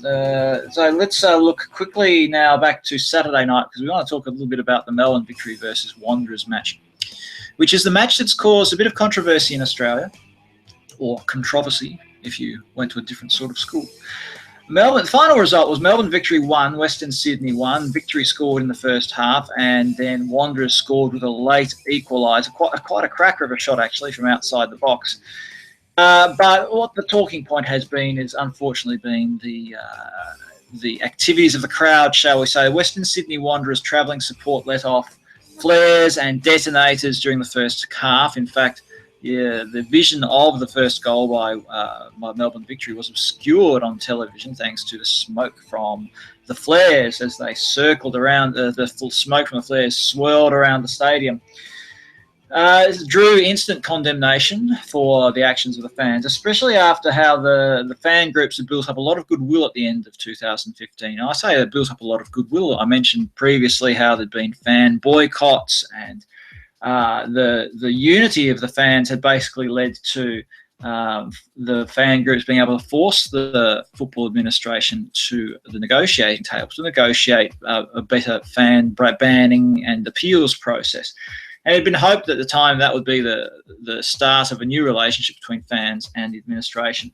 Well, then there's been this high-profile incident of the Western Sydney Wanderers letting off flares inside the ground. There was a smoke bomb left off inside the Melbourne Victory support in the same match, but it hasn't received anywhere near the same attention, probably because of the visibility of those Wanderers supporters and certainly the very aggressive stance they've taken there in some of the photos. Do a search on the internet for the photos from the game, you'll see what I mean. So what's the upshot of all of this? Well, as I said, it's overshadowed the match itself, and now the league has issued a show cause notice to Western Sydney Wanderers. In other words, this is the prelude to Wanderers perhaps being given some sort of penalty, either a points penalty or a suspended penalty of some description. It's put the pressure on Wanderers to sort out the issues with their own fans. Interesting, really, that a few years ago there was a repeated instance in Western Sydney Wanderers supporters that were basically, I won't say swept under the carpet, but weren't given the same prominence that they are now. But what's changed in the meantime? Well, it used to be that Wanderers was owned by the Football Federation Australia. So being owned by the Federation, there was a reluctance, it appeared that there was a reluctance for the Football Federation to basically penalise itself for the actions of supporters. The club's been sold off. It's owned outside of the Football Federation these days. So the Football Federation seems to have less of an issue with trying to crack down on antisocial behaviour by elements of the Western Sydney Wanderers support. Hasten to add that it is a minority that's behind letting off flares and other incidents that have involved Western Sydney Wanderers over the years, like with any supporter group. But they certainly are a very visible group and a very vocal group. And it's an interesting development, as I said, that today, Monday, the FFA, Football Federation Australia, has issued a show cause notice to the Wanderers to say, well, explain why we shouldn't basically penalise you. So, quickly now to the ladder before we wrap things up. Wanderers, with that 1-1 draw, are top on 34 points. Then Brisbane Roar also on 34 points. Melbourne City on 28 points. Melbourne Victory, 28 points. Sydney FC on 28 points. Adelaide United rounding out the top 6 on 27 points. Glory, still a chance to make it to the top 6 if Adelaide United fall over. But Adelaide playing quite well. Don't look like they're going to fall over. Wellington Phoenix and Central Coast Mariners, you have to say, looks grim for them now. Doesn't look like they'll make the final 6. So there you go, Liam. Back to you. Oh, before I sign off, though, before I throw back to you in the studio, don't forget to buy a copy of Thin White Line magazine. You can go online to the website, thinwhitelinemagazine.com, and you can buy a copy of issue 3 there. It's on sale right now. It's got Harry Kane on the cover. You may have heard of him. He's an obscure footballer from the English Premier League, a little-known competition from an island off the coast of Europe. You can go to our Instagram feed if you like looking at photos. Know what I mean? Instagram is Thin White Line Magazine, and we're on Twitter, Tweet White Line. We're on Facebook, Thin White Line Magazine. But most importantly, you should buy our magazine because, well, you know, just because it's awesome, and because with your English pounds, it makes our Australian dollars seem puny. Right. Thank you, Liam. Back to you in the studio. Gotta love it. Big shout out and a big thank you to Mr. Ian Kerr of Thin White Line Magazine. As Ian said, on the exclusive Hyundai A-League Roundup, the Australian A-League Roundup, it is one of them was just a very interesting point about unity with fans. That's one thread that we're actually going to carry over to general talking points as well. It is one of them ones where, yeah, big time shout outs to Mr. Ian Kerr of Thin White Line Magazine. Remember, it's thinwhitelinemagazine.com. T-shirts, podcasts, and also that great publication. That magazine is quality, well worth the purchase. Also, facebook.com/Thin White Line Magazine. They're on Instagram too, as mentioned, and also at Tweet White Line on Twitter as well. It is one of them ones. So keep your eyes out. Keep your eyes out. Keep your ears peeled. Keep close to those social networks to see what Thin White Line Magazine are up to. Once again, a massive shout out to Ian Kerr, the editor of Thin White Line Magazine. Now, you know what? We've been alluding to it for the past day or so on the social networks. And we've also been alluding to it tonight as well as we welcome the G-Man in the house. And it's funny, all 3 co-hosts are now here. And our competition, our Capital One Cup final competition. Now, what we've got up for grabs is 3 Liverpool calendars signed by all 3 of your Pitch Talk Live co-hosts. And you know what? We're opening this competition out tonight. So if you know any Liverpool supporters, feel free to pass it on. We'll tweet it out as well. But our competition for the Capital One Cup final is, as said, we got 3 Liverpool calendars signed by all 3 Pitch Talk co-hosts, including yours truly, the Liverpool supporting one of the 3 of us. And that is yours truly, Straight Shooting LJA. But yeah, we've got one simple question. It's one of them ones. Send your answer, send your full name and answer to pitchtalk@gmail.com by February 26th. Same day as the FIFA elections, as it happens. No coincidence there. But our question is, who did Liverpool beat in the semi-finals of the 2016 Capital One Cup? Who did Liverpool FC beat in the semi-finals of this year's Capital One Cup? Send your full name and answer to pitchtalk@gmail.com by February 26th. And whilst we're on Wembley Way, we will make that draw. So we're going to make that draw on Wembley Way during Pitch Talk at the Capital One Cup Final 2016. We will make the draw. So it's one of them was to get your answers into pitchtalk@gmail.com by February 26, 2016. The question is, who did Liverpool beat in the semi-finals of the 2016 Capital One Cup. As said, send your full name and the answer to pitchtalk@gmail.com by February 26th, which I said is the same day as the FIFA elections, and we will be making that draw on February 28th when we're down on Wembley Way for Pitch Talk at the Capital One Cup Final 2016. And as I said, that prize is free. We've got 3 Liverpool calendars signed by the Pitch Talk co-hosts to give away. So it's one of them ones. If you know someone who supports Liverpool and could do with a nice present, it's one of them ones. Our competition will hopefully fit that bill. So it is one of them ones. As said, answers into pitchtalk@gmail.com. You know what? It is about that time. It is about that time for us to switch into our next segment, which, funnily enough, does relate to Liverpool a bit. But yeah, let's go into.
I should see on these shows. You can be more or less sitting. Oh my God, I know I can't see. The fact of the matter is that it's showtime. Why? Because this is Pitch Talk. Yeah, it is one of them ones. As said, it is one of them, man. You always want to buy him, man.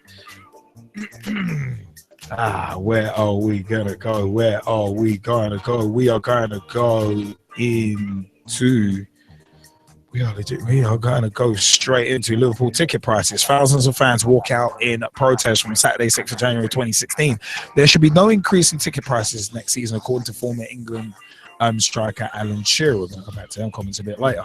Thousands of Liverpool fans walked out of the game against Sunderland at Anfield on Saturday in protest at a £77 ticket in the main stand next term, the new main stand.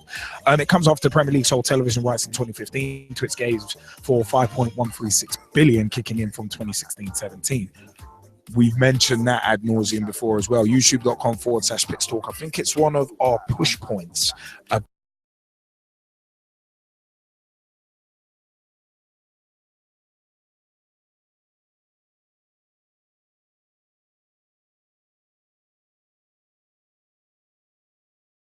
In protest at rising ticket prices.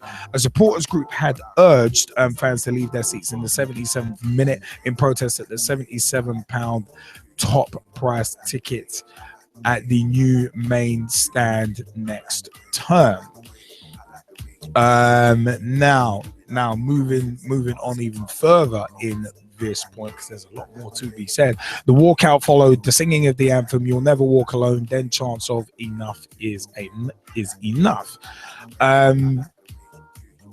Now, it is one of them ones. Earlier in the day, Liverpool Chief Executive Vianney said no one is being priced out of the stadium. He urged fans to look at the facts before taking part in the walkout and highlighted that 64% of season ticket prices will decrease or freeze.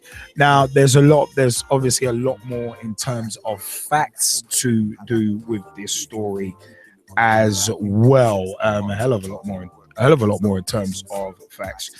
because obviously the headlines were grabbed by the £77 tickets in the main stand, but it is one of them ones where around 200 these are some of the facts direct from liverpoolfc.com.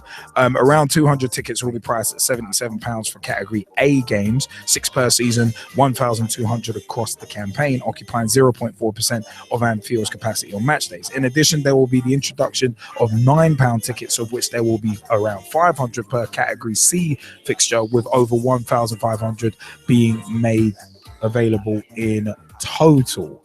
64% of season ticket prices will decrease or freeze under the new structure, with the lowest price at £685.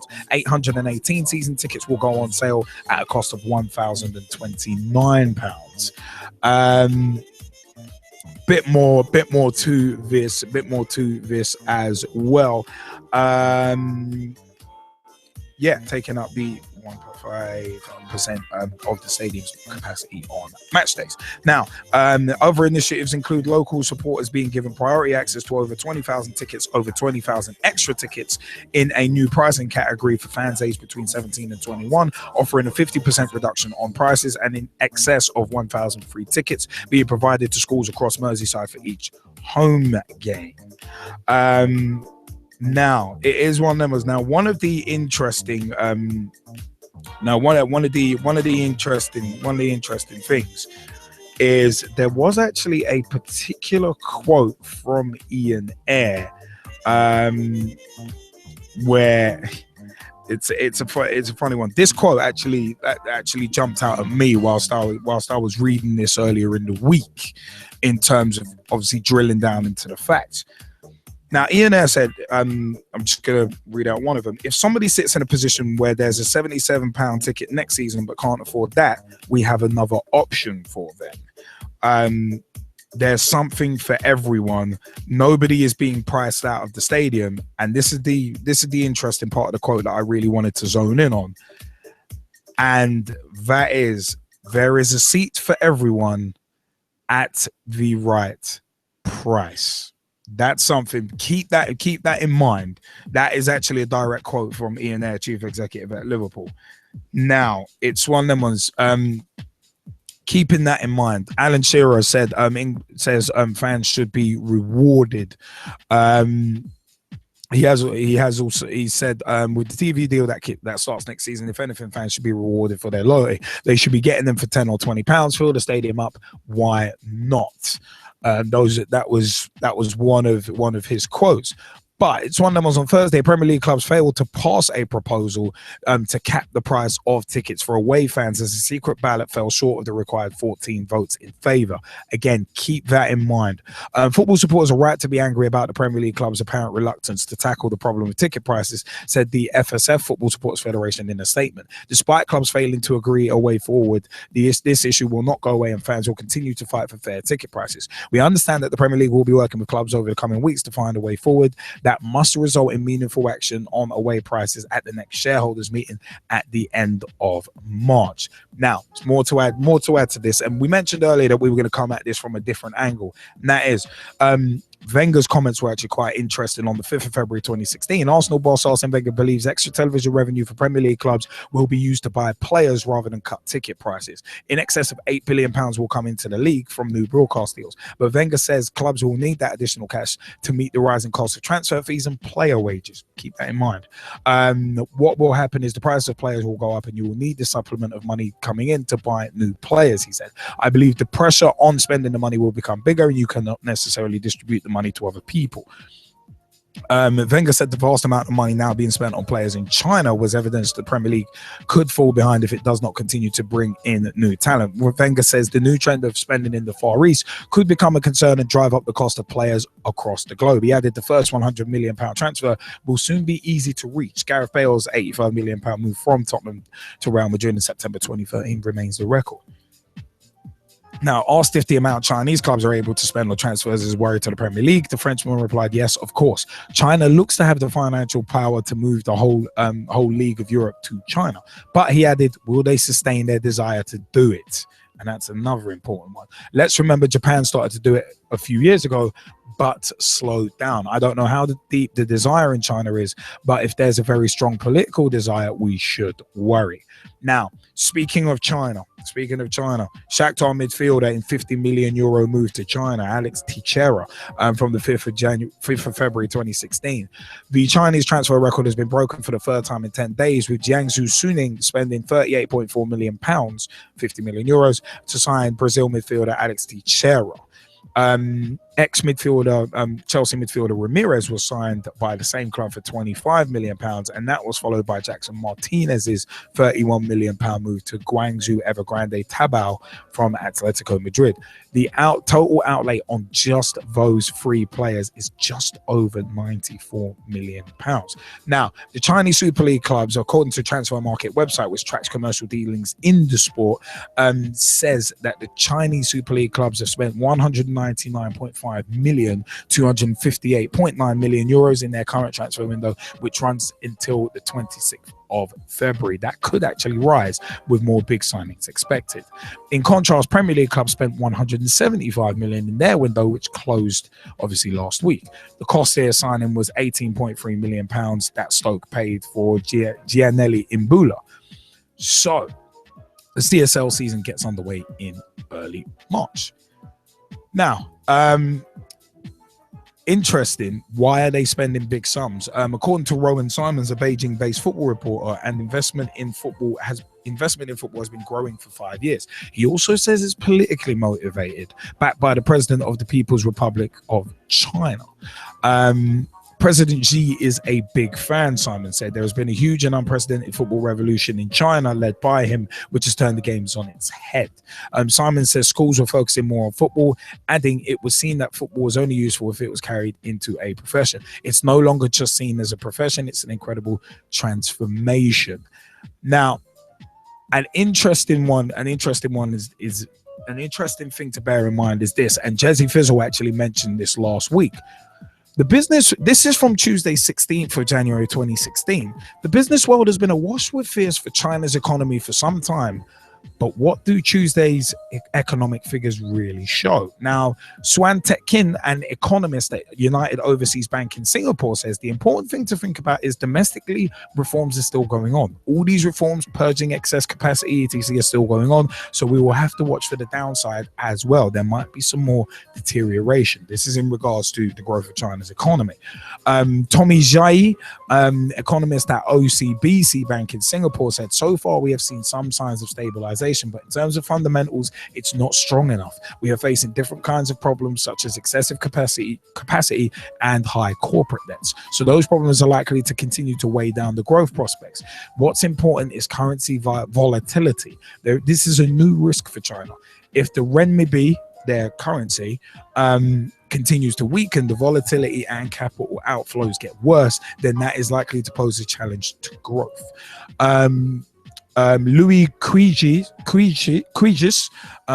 head of Asia economics at Oxford Economics in Hong Kong, says, I think at least the biggest fears about the real economy, fears that came to the surface during the stock market rout, I think those biggest fears were overblown. We don't see signs of an abrupt slowdown or something getting worse than we had expected, say, 6 weeks ago. Gordon Kwang, analyst at No More Holdings in Hong Kong, said, judging by what's happening in the markets now, there will be a sigh of relief that quarterly growth was 6.8% and not say 6%. But it's early days yet. The real test will be first quarter GDP figures. Liu Li Gang, economist at ANZ Bank in Hong Kong, said in terms of fiscal and monetary policy, there should be more stimulus, but I don't think a big stimulus will be warranted, particularly in monetary policy. I want to caution that China is in a debt/deflation-led economic slowdown, and the process is very difficult for traditional monetary and fiscal policy to change the trend of the growth path that is continued slowdown in the coming years. And Zhu Hao, senior emerging markets economist Asia at Commerce Bank in Singapore, has said, while headline growth looks fine, the breakdown of the figures points to overall weakness in the economy. We think that China's economy will grow 6.3% in 2016 versus consensus expectations around 6.5. While further slowdown in investment is inevitable, steadily growing consumption supported by the services industry will help reduce the tail risk facing the economy. All in all, we believe that China will experience a bumpy landing in the coming year.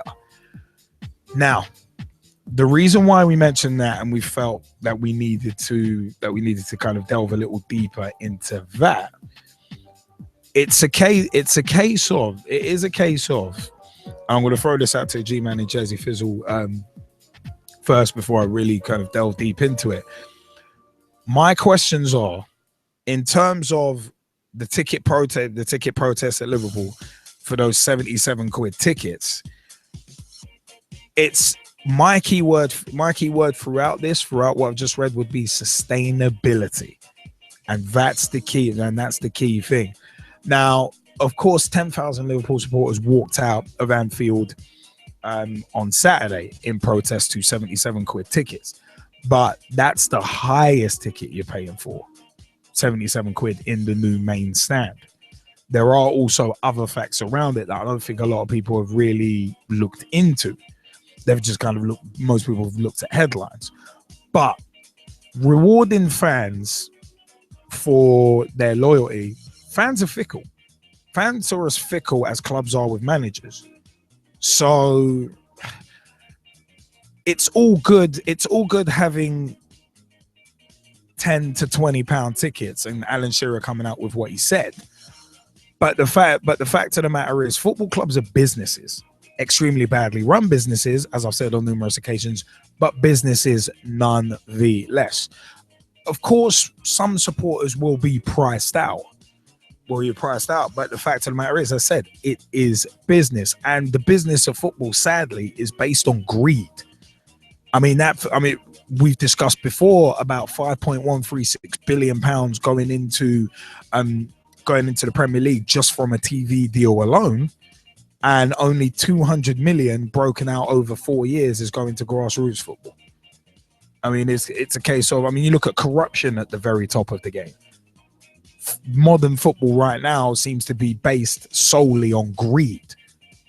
So it's one of them. That's where I would look at the other side. Wenger's comments were interesting about clubs needing TV cash for players, because again, this ties into the bigger picture once again. Ticket prices are going up, in part because player wages are going up, and in part because transfer fees are going up. And China entering this now with their economy potentially, it could potentially become a bit unstable. That remains to be seen. But with China jumping in and jumping up those transfer rates and wages even more, then if anything, it's going to get worse. But my thing is, the fact of the matter is, it is one of them. Was Arsene Wenger's comments interested me most about this, because for me, this all ties into money and how money is spent. Now, if a club is having to raise ticket prices to keep up with other clubs in terms of making big money transfers, then for me, the bigger picture is football is not being ran right as a business and as a sustainable business. China throwing all this money around on free players, spending 100 million on nearly free players.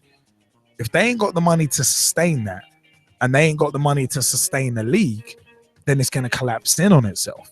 And I've said for a number of years, probably over a decade, that football is heading for a big fall, because the money, the amount of debt riding on a lot of clubs shows you that the game is not being ran properly in a fiscal sense. And that is where my problem is. Yeah, 10,000 people triggering some sort like doing a protest, that's all well and good. That's all well and good. But because football is so fickle as a sport, as a business, the fans are fickle. The thing is, you're still feeding the machine. So every one of those 10,000 fans at Anfield, if they were to give up their season tickets, there will be 20,000 fans queuing up to replace them. So for me, for this sort of thing to make an impact, not only does it have to be hundreds of thousands / millions of people doing this kind of thing, not just here, but all across football. But it has to be consistent. You can't do it once or twice and expect something big to happen. Because as I said, these clubs are run like businesses. And the important thing when you're running a business is money. Yes, your consumers are important, but at the end of the day, you're looking at football now, fans are being seen as consumers. They're being seen as customers. And that's just the way it is. I'm not saying I agree with it. I'm just saying that's the way it is. But I mean, Jezzy, G-Man, do you want to jump in on this?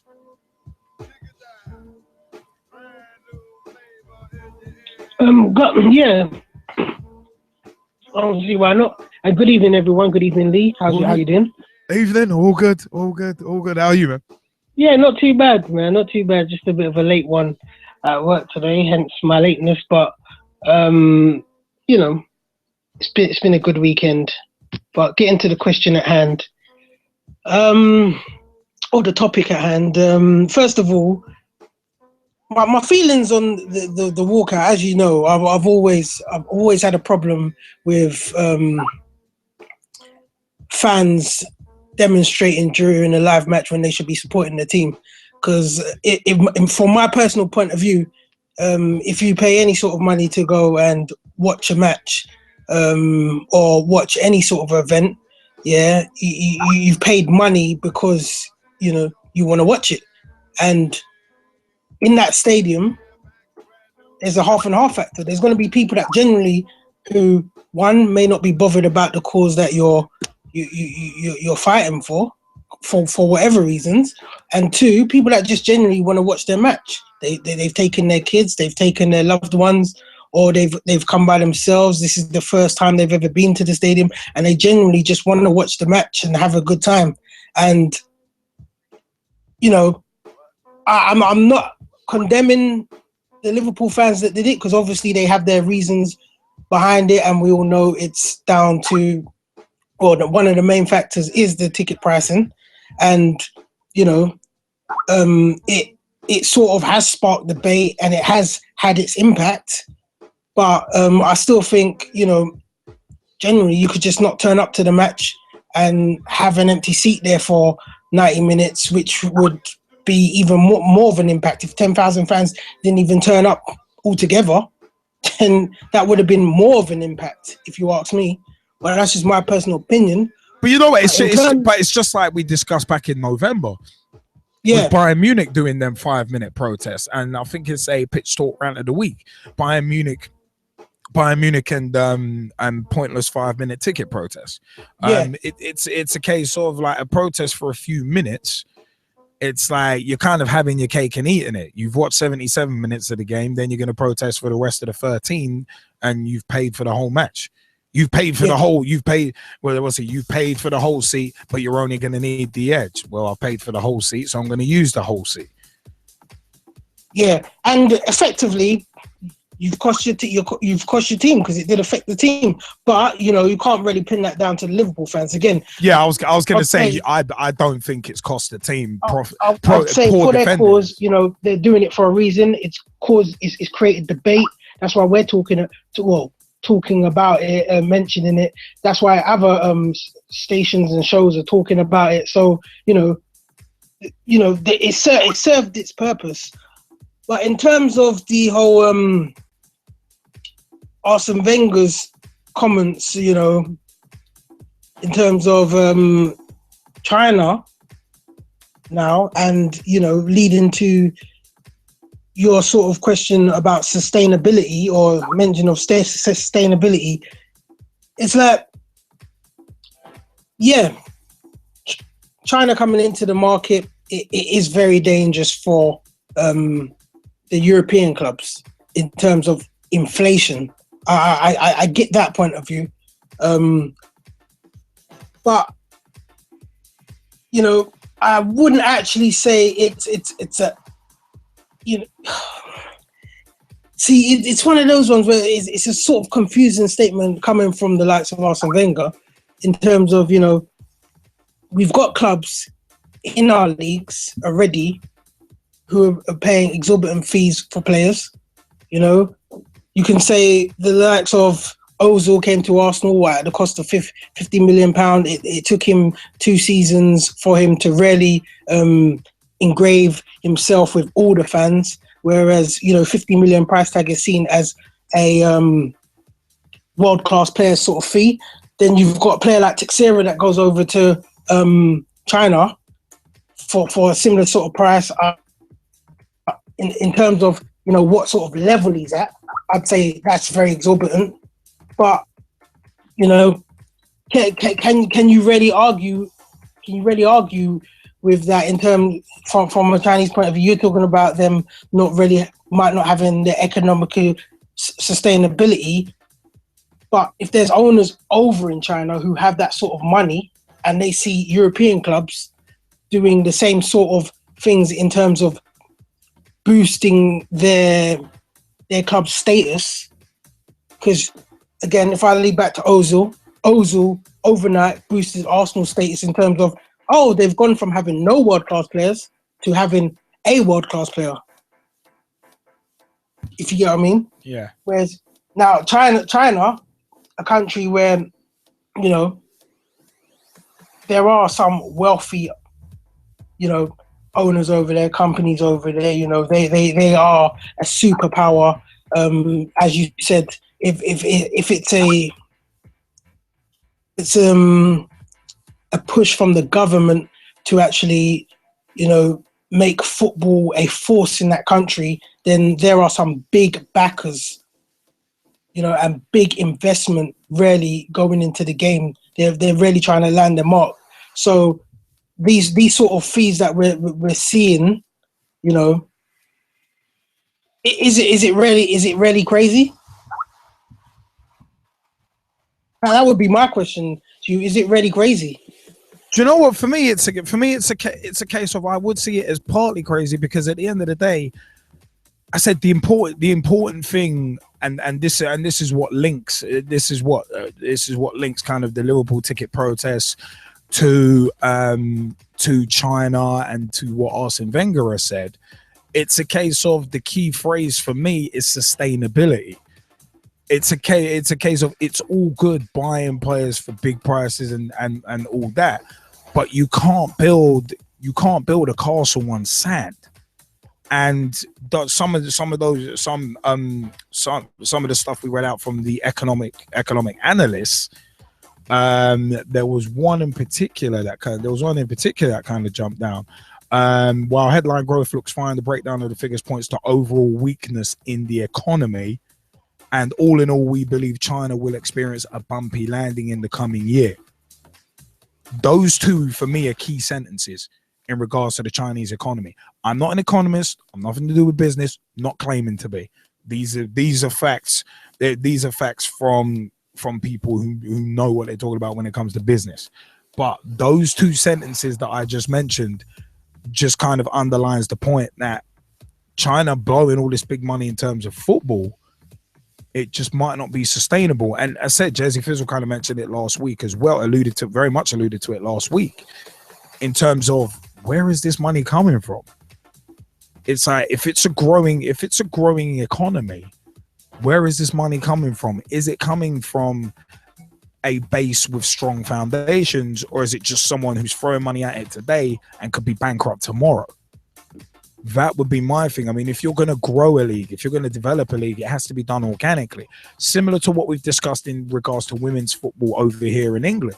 It's a case of, you can't just, like we talked about on Pitch Talk Meets interviews, like we talked about on PT Live shows, you can't just throw money at it. You can't just throw money at a league and expect it to grow. It's one of them ones, there's got to be strategies in place. I mean, where is the? I mean, what Chinese football coverage? I don't think that's covered at all over here. So it's one of them ones you got to build that kind of stuff up, and it takes 10, 20 years to build that up. So throwing big money at transfers, it's taking shortcuts.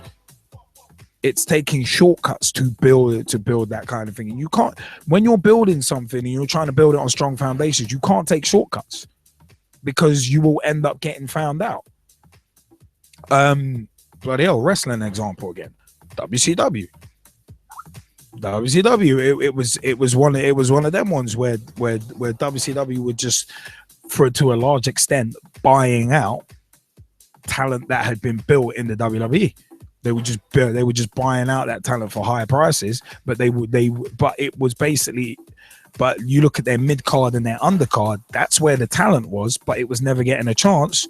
And then the company ended up losing 60 million in 2000, and it folded in March of 2001 because it wasn't built on strong enough foundations. And like I was mentioning about the snowball effect earlier, yeah, they had momentum, but then they were making basic mistakes. They made a few basic mistakes, took a sledgehammer to their own momentum, and bam, the company ended. I mentioned Halloween Havoc 98. It was literally 2.5 years after that, company was gone. So I mean, for me, it's this case of with Arsene Wenger saying, "Oh yeah, the clubs need TV cash for players." A lot of these clubs need that TV cash for players because the clubs are not run well. They're like Man United, for instance, running hundreds of millions of pounds of debt. Liverpool, among other sides, ran in so much. They're being run and operated within so much debt. That's the bigger picture that needs to be addressed. Because if these clubs weren't running in so much debt, in my view, they wouldn't be so reliant on the TV money. And if they weren't so reliant on the TV money, then they might be able to lower ticket prices. They might have that financial leeway where they're in black ink instead of permanently in hundreds of millions of red ink. And they might be able to say, you know what, we can drop tickets. We can halve tickets. We can freeze ticket prices for 5 years. Yeah. But you know what? This is what my point is. The inflation is already there. Like we had the sort of inflation boom from when you could say when Blackburn won the league and they invested so heavily, and then ever since then, ever since the Premier League basically, and ever since for English football, I'm talking about now. Ever since then, you know, we had the stages where Abramovich came, and then you had his investments where players' fees, he was paying crazy amounts for players. And that sort of knocked all the smaller teams out of place, because we've seen where smaller teams are playing catch up and they're paying for players that they don't necessarily need and paying fees that they don't necessarily need. And, you know, this is a factor which really and truthfully you can say has been a big impact on why clubs need that sort of money, or, you know, can't reinvest the money that they're getting from TV revenues, because, as I said, we spent, and I've used Ozil as an example. We spent £50 million on one player. Look what happened the next season. Everyone wanted to see another £15 million player. Yeah. So where does that money come from? No, exactly. But for me, that's the thing that ties directly into China. Where's that money coming from if their economy is growing and there's a lot of analysts actually looking at it and thinking, "Ooh, you might be in for a fall at some point." This is the thing, it's that financial sustainability. And again, for me, a lot of fans, as I've said on numerous occasions, a lot of fans, a lot of supporters, a lot of powers that be in football, a lot of people in life don't realize there's a problem until it's way past too late. It's like Portsmouth as an example, and that directly relates to finances. Blackburn Rovers in the 90s. They won the Premier League in 95, 3-4 seasons later, relegated. So it's one of them was throwing money at a situation guarantees nothing. You have to have stuff built on foundations. You look at Chelsea's success whilst they've had Abramovich over the past 12 years. It's been one of them ones where they'll have a season or two of success, then a season or two of drought. It's not consistent.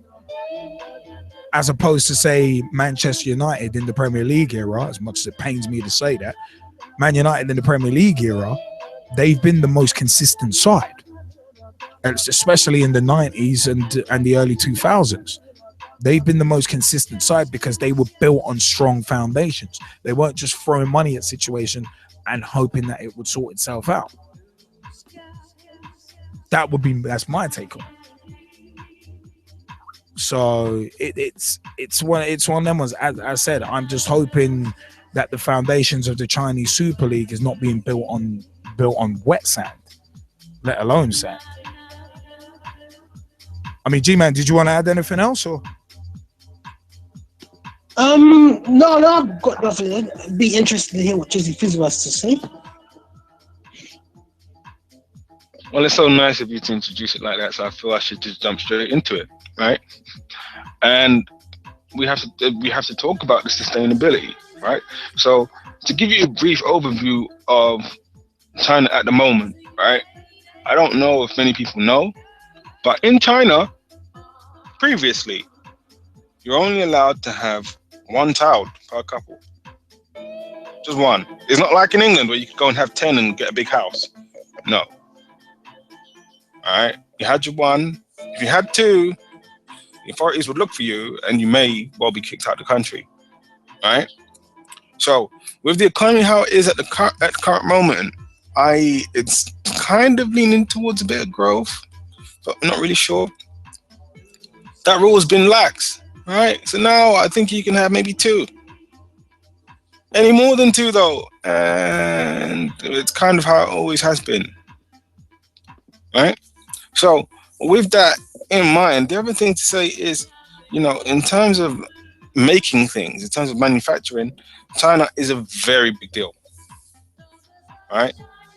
Most of the things that you own were made in China. Just to put things in perspective. Yeah. All right. So now, having said all that, where is all this money coming from suddenly for the Chinese Football League? Well, honestly, I think it is politically driven.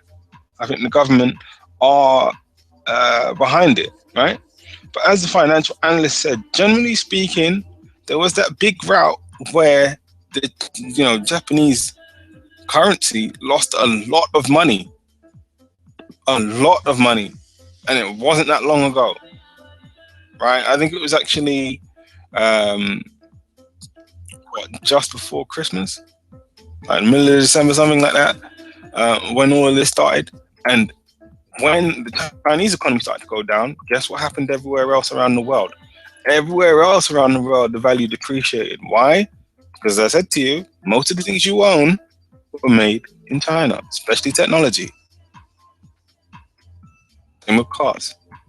Most of it made in China. So having said that, right, I think that this big spending in the Football League is a way to allay the fears of the people, to say things aren't anywhere near as bad as they are, it's all right, carry on, right? And also to flex a little bit of muscle, right?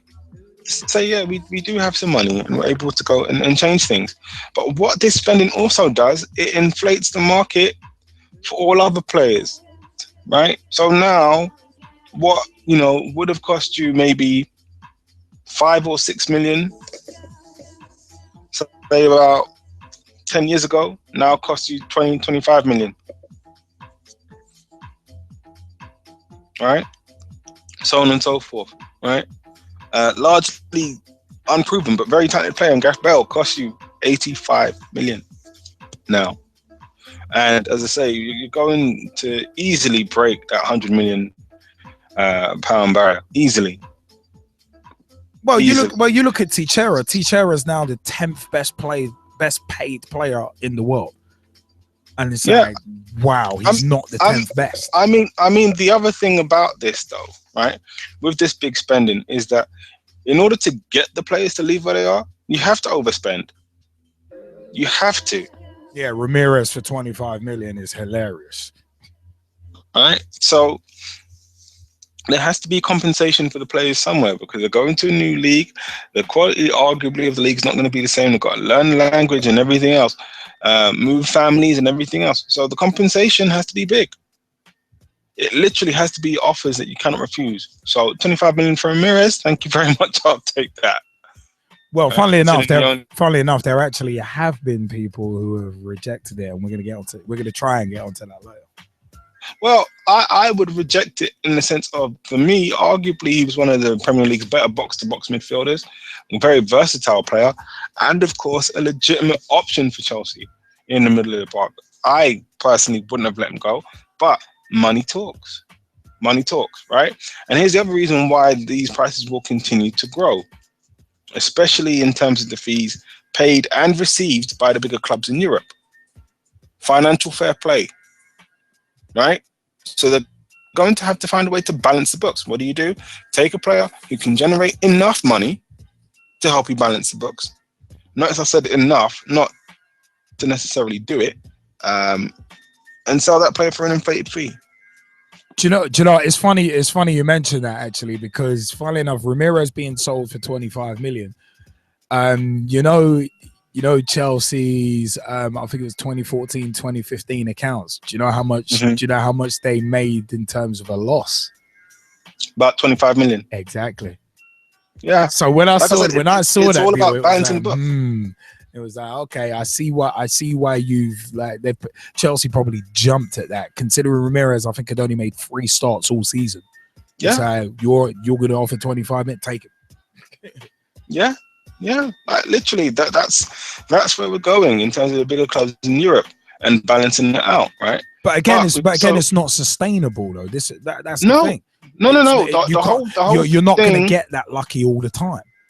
No, the whole thing. Honestly, it's House of Cards, and I'm not talking about the awesome TV show on Netflix. So let's say it's a House of Matchsticks, right? Because I don't think there's a awesome TV show on Netflix of the same name. Right, that also happens to feature Kevin Spacey. So, what I'm really getting at here is, at some point, all of this will literally blow over, fall over, and everything will go horribly wrong. Right, this will happen. I'm saying it now. You can earmark it to say that I've said it this time. This will go horribly wrong, right? Because this spending isn't sustainable, right? Even the clubs that have the mega deals with sponsors, i.e., your Barcelonas, your Real Madrids, Manchester Uniteds, Manchester Cities, etc., Paris Saint-Germain is also included in that as well. Even those clubs, right? Even if they try to stay within the realms of the monies that they've got from their sponsors, they still have a lot of pressure, as the G-Man pointed out, right? To spend an astronomical amount of money on a big signing. The pressure is there, right? And where does the pressure come from? Not just the fans, but the sponsors themselves. The sponsors will also urge them, yeah, look, we need to get another big name player, right? So let's just look at it from a sponsorship perspective. Why is Gareth Bale heavily linked with Manchester United? Well, because he's sponsored by Adidas. This is the thing. Right? So essentially he'd be going from one Adidas club to another. But, really it's all about the sponsors. It's all about the sponsors, right? They need that to raise their profile, right? Just imagine the story. Gareth Bale comes home to the Premier League, signs for one of the greatest Premier League clubs in history, follows in the footsteps of Ryan Giggs. All this stuff writes itself. Like, I really didn't have to try that hard. Right? Not to mention when he starts to talk about his customized boots. right? So again, it all adds itself up, and that in itself is not sustainable. And the biggest reason why it's not sustainable for the general public, and why I happen to agree with the fans in this, right? The cost of living continues to rise, right? But your wages haven't. I can tell you my wage hasn't increased significantly to match the cost of standard of living. It hasn't, right? As it stands right now, I'm probably going to have to work an extra 5 to 10 years before I can retire. If I stay in a 9-to-5 job. If. Right? So, again, because most people will, it is not going to be sustainable. It's not. Just from that perspective alone. Right? Let's talk about our beloved penny sweets. How much do penny sweets cost now? More than a penny. It's like 5p, 10p, isn't it? This is my point. Freddo frogs are like 25p. I remember when they were 10. It's like I saw even chomp is like 20p. This is my point. Right? So if it's happening with sweets, what do you think is going to happen with everything else?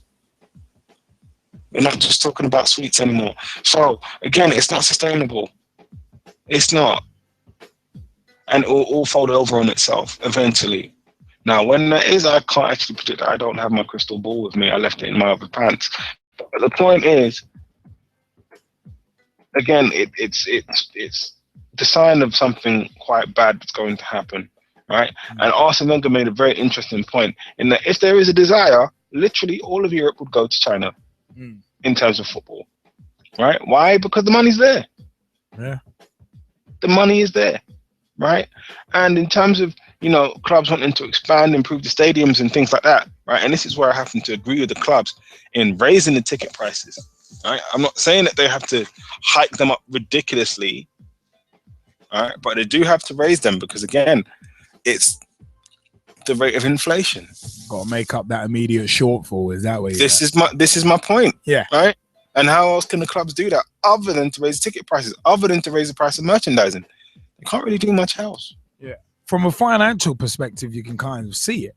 But Yeah, then, but then it makes a lot of sense. Yeah. So with that, again, you know, I actually sympathize with the clubs, and where the clubs have a very, very strong way to actually do this, right? Especially the big clubs, is well, they're global brands, right? To see most of the top teams, and I say top in terms of popularity, right?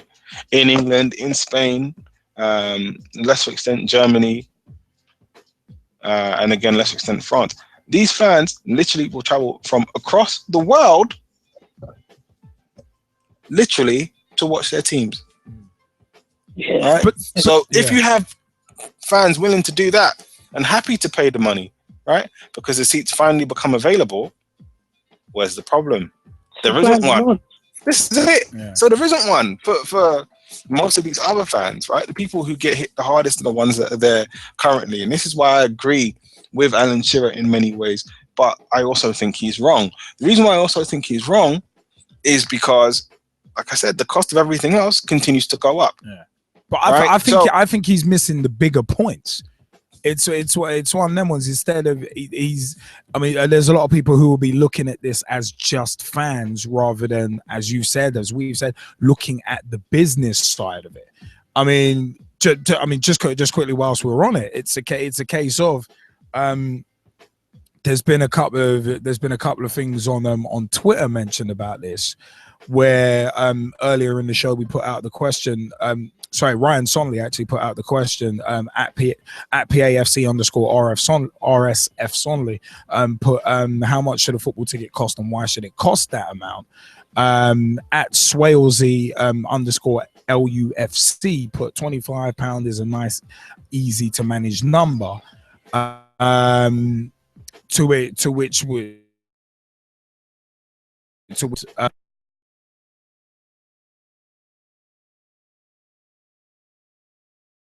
Like we were probably, if a league, it's one of them was fair. Just trying to get the reply out.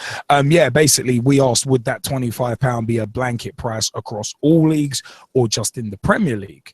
Which he said, I guess I'm not qualified to answer that. 30 plus is too much in the Championship. If your average working class family have to save up, then it's too much. But then in theory, it was a very interesting point from Swalesy, Swalesy _ LUFC on Twitter. Very interesting point there. If your average working class family have to save up, it's too much. But then the question is, what is the average working class family?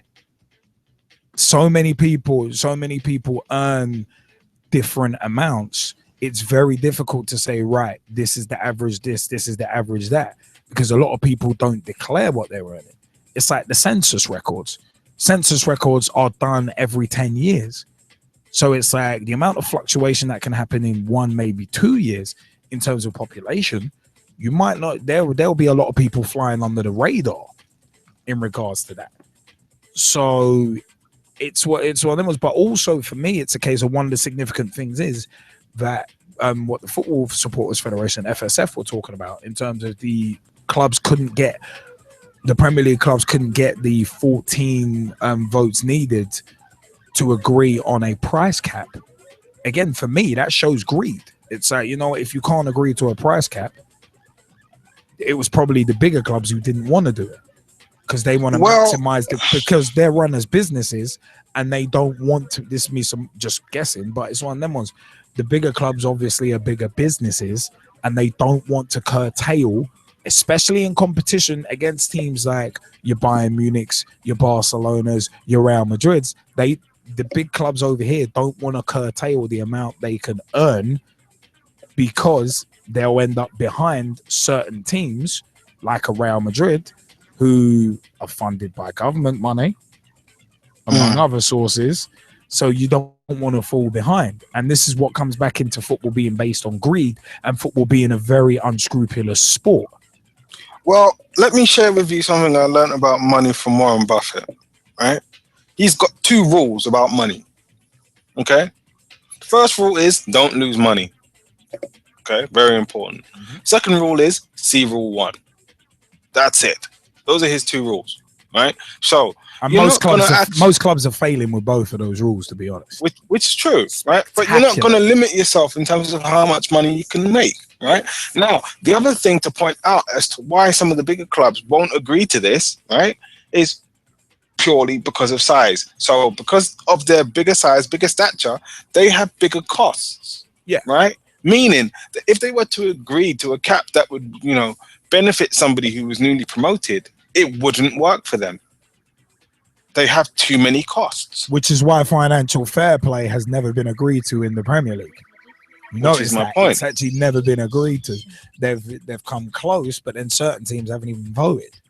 But then, for me, it's a case of, in terms of a price cap, if it was done, it would probably end up as one rule for the Premier League, one rule for the Football League.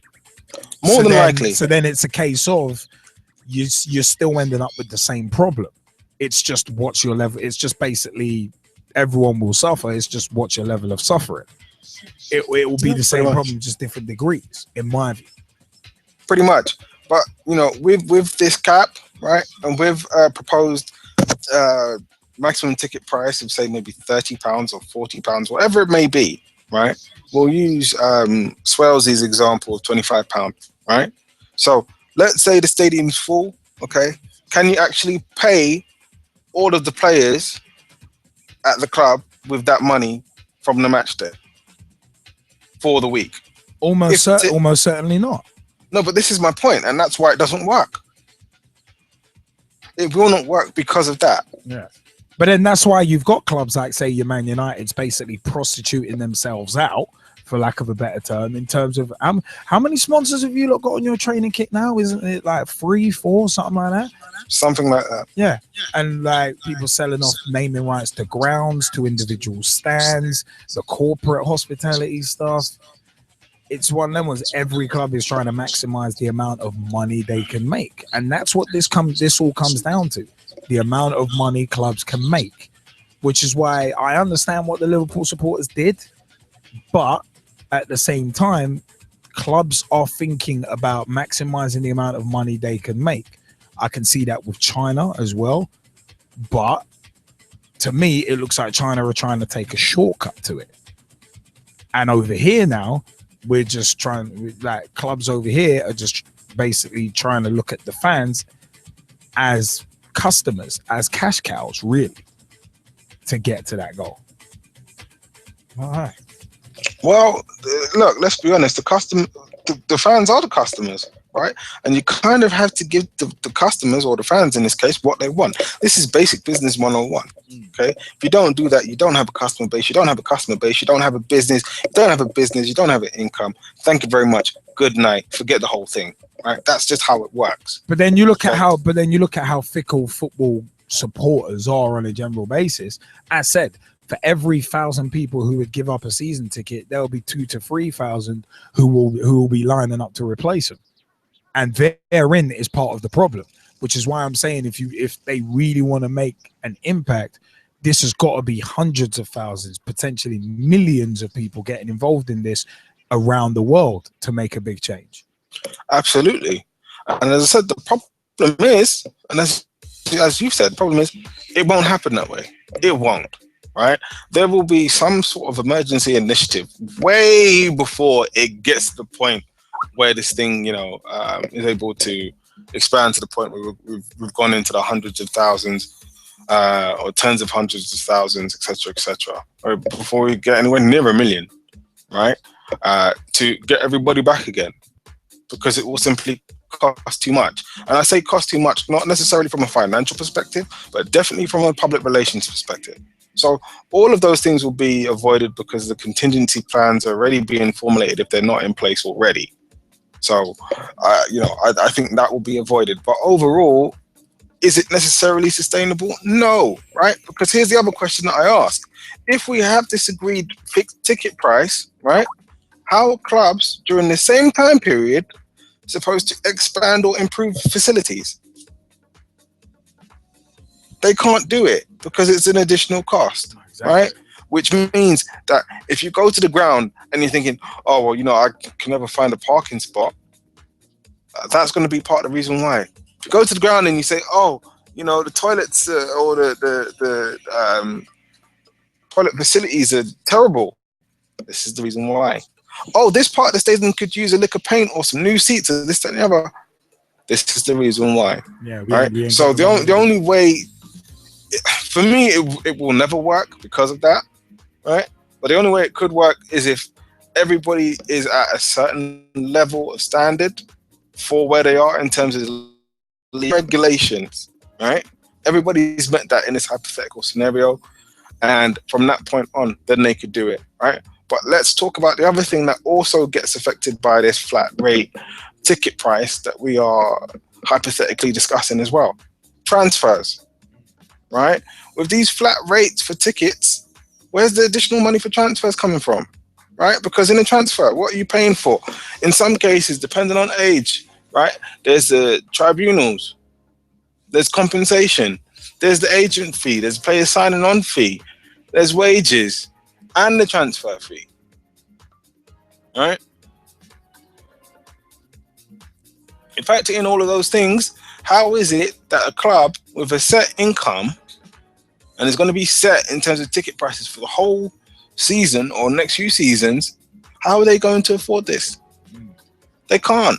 So that means that literally every player is going to have to come from the academy, right? Like literally they joined the academy from a very young age and were brought through the academy system, right? At minimal cost, not no cost, minimal cost. And they cannot sign any new players because the club just doesn't have enough money. They don't, right? Because for everything else that the club's going to want to do, you know where the money comes from for that? That's from the sponsorship deals. But then it's one of them was the sponsorship deals are not going to be as big if you're not a big brand or a big entity making big money. No, but this is the thing. So right? it's all a vicious circle. This is the thing, and that's why for me it's critically flawed. It's wonderful, but it's critically flawed, right? And it's because of this now, in terms of the spending in China, that what we will see is even more inflated prices for more players, right? I mean, if you're able to spend, 70-odd million on Angel Di Maria, and I'm not saying that to be disrespectful to him, I think he's a very, very good player, right? But at the same time, this is going to become the norm. Yeah. Right? We were talking just last week saying that we thought that 12 and 14 million was too much for the likes of a John Joe Shelby and Andros Townsend to Newcastle. Right? It's going to be normal for the fringe players to go for that amount of money. It's going to end up being an implosion. That's my point. And I said it. I said with this kind of rate of spending, with nothing really to support it, right? Because not everybody has the mega deals in terms of sponsorships that, you know, your Manchester Uniteds, your Manchester Cities, your Real Madrids, your Barcelonas, your Paris Saint-Germain's, even your Bayern Munich's. They don't have that kind of money behind them, right? So because they don't have that kind of money behind them, when they try to spend that kind of money, it won't be sustainable, right? In the sense of, let's look at Chelsea and Manchester City specifically, and I'll wrap here, right? And I don't mean that I'm going to start dropping bars. I mean, I'll finish, right? What I mean is, once the owners of both of those respective clubs decide, actually, I've kind of had enough of putting money into this venture, I want to put my money somewhere else, they're done for. Absolutely 10 million % done for. If the owners decide to pack up their bags and go, done for. If the owners get into legal trouble, which has happened before with other clubs, Birmingham City, how you guys doing? Right? They're done for financially. Absolutely done for. And that's the dangerous game that we're playing right now. It's a deadly game to drop in an OWR. It's a deadly game. I've got a question for the both of you after listening to that little discussion. It's to tie back in with the Chinese Super League. And it was something Jezzy said that sparked this question, basically, in terms of desire. You know, players having the desire from, you might as well say, the European leagues to go and play in China because of money. Now, I just want to ask you, do you actually think that is the biggest factor for European players? Because I have to say European players, because we know that with China already, there's already links between Africans and South American players already going over there. So, you know, a move for the likes of a player like Teixeira, Gervinho, Ramirez, price tag wise, yeah, it's sort of amazing. But in terms of them moving over there in general, it's like it's not really a shock because, you know, players of those descents, they do move to China and go and play football over there. But in terms of European players, do you reckon the money could really attract a Gareth Bale, a Wayne Rooney, even some of the younger players, a Sterling, say he gets to 26, you know, Daniel Sturridge? Could it attract, you know, the Hazards? You know, could it attract the European talents? I think, you know what? I think it could if it's done right. And we're talking, and I'm talking 10 years down the line. Like, and 9 times out of 10, it would be like Xavi moving out to Qatar or Pirlo moving out to the MLS. It'd be people coming towards the end of their careers and looking for a big payday. That's the way I'm looking at it. Because let's take Australia, for instance. There's not a great deal of big players moving out there. So I would see it as a similar sort of thing to that. Because at the end of the day, there are some people who have rejected going to China. Igalo recently, Nani recently as well, apparently upsetting his girlfriend in the process, but she's not the one playing the game, so she can bugger off. But it's one of them. Was the fact of the matter is, yeah, Nani's turned down stupid money. Igalo, same thing. So, I mean, it's one of them. Was money should not be the only draw. It's a major draw, but it's not going to be the only one. See, now I'm going to disagree, right? And the reason I'm going to disagree is money always talks. To quote the $1 Million Man, Ted DiBiase, everybody has a price. Everybody, right? It's just that in the case of probably Odion Igalo and Nani, the price wasn't high enough in terms of what was being offered, right? So let me put it to you in terms of setting up yourself for the rest of your life, or setting up your family for the rest of your life, right? And you only have to go and play for a couple of years. And you're absolutely minted. Right? All the way around, you're minted. Would you not go? I tell you what, I'd go. I'd learn Chinese for business. I'd move to China tomorrow for that kind of money that they're talking about and learn Chinese. I'd be fluent. I'd become an ambassador. If not a diplomat, or both. Me personally, right? Because what that would mean is, with all of that money, right, I'd never have to worry about money again. I can look after my family long after I'm dead. You know who you're sounding like right now? You're actually reminding me of Kevin Nash and why he moved to WCW in 94, 95. No, but this is the thing, and it's very real. It's very real, So I should say 96. right? It's gonna be a short-term period, right? You know what I'd look at it as? I'd look at it honestly as a 4-year plan, if not a 2 or 3 year plan. Right? Yeah, I'd have to go settle in, learn Chinese and everything else. But compared to the reward, minor. Absolutely minor. I would take it. I would take it because for those 2, 3, 4 years, I don't have to work again unless I want to. Right? In terms of playing, I don't have to go through any kind of grind anymore after those 3, 4 years, 2, 3, 4 years. Don't have to. I can stop playing. You know what I can do? I can focus on all of my interests outside of football. Right? So, for example, with the likes of Michael Owen, you know what I'm going to go and do? Buy some more racehorses because I've got the money to do it. But then in theory, if that starts to become the prevailing attitude, you get a lot of players with not just no ambition, but you get basically players who won't care about the game, and then the game ain't going to be as interesting anymore, potentially. Which is a fair point, right? But if everybody's living in the house that I bought, like, you know, most sections of Liverpool, if you happen to be Robbie Fowler, then look, at the end of the day, I'm good. I'm personally good, right? As for the good of the game, I'm not saying that there aren't players elsewhere, maybe playing Sunday League and everything else, that don't love the game. Of course there are, right? But in terms of, for me, my love of the game got me to the point where I can get out of the game safely. Right? It is because of my love of the game that I was offered that kind of deal. And it's a once-in-a-lifetime deal. And because it's a once-in-a-lifetime deal, I take it, both hands. Thank you very much. I'm going to repay you, and then after that, I'm going to say goodnight and God bless. That's it. Do you know what? Yeah. Do you know what? We've got to wrap it up there.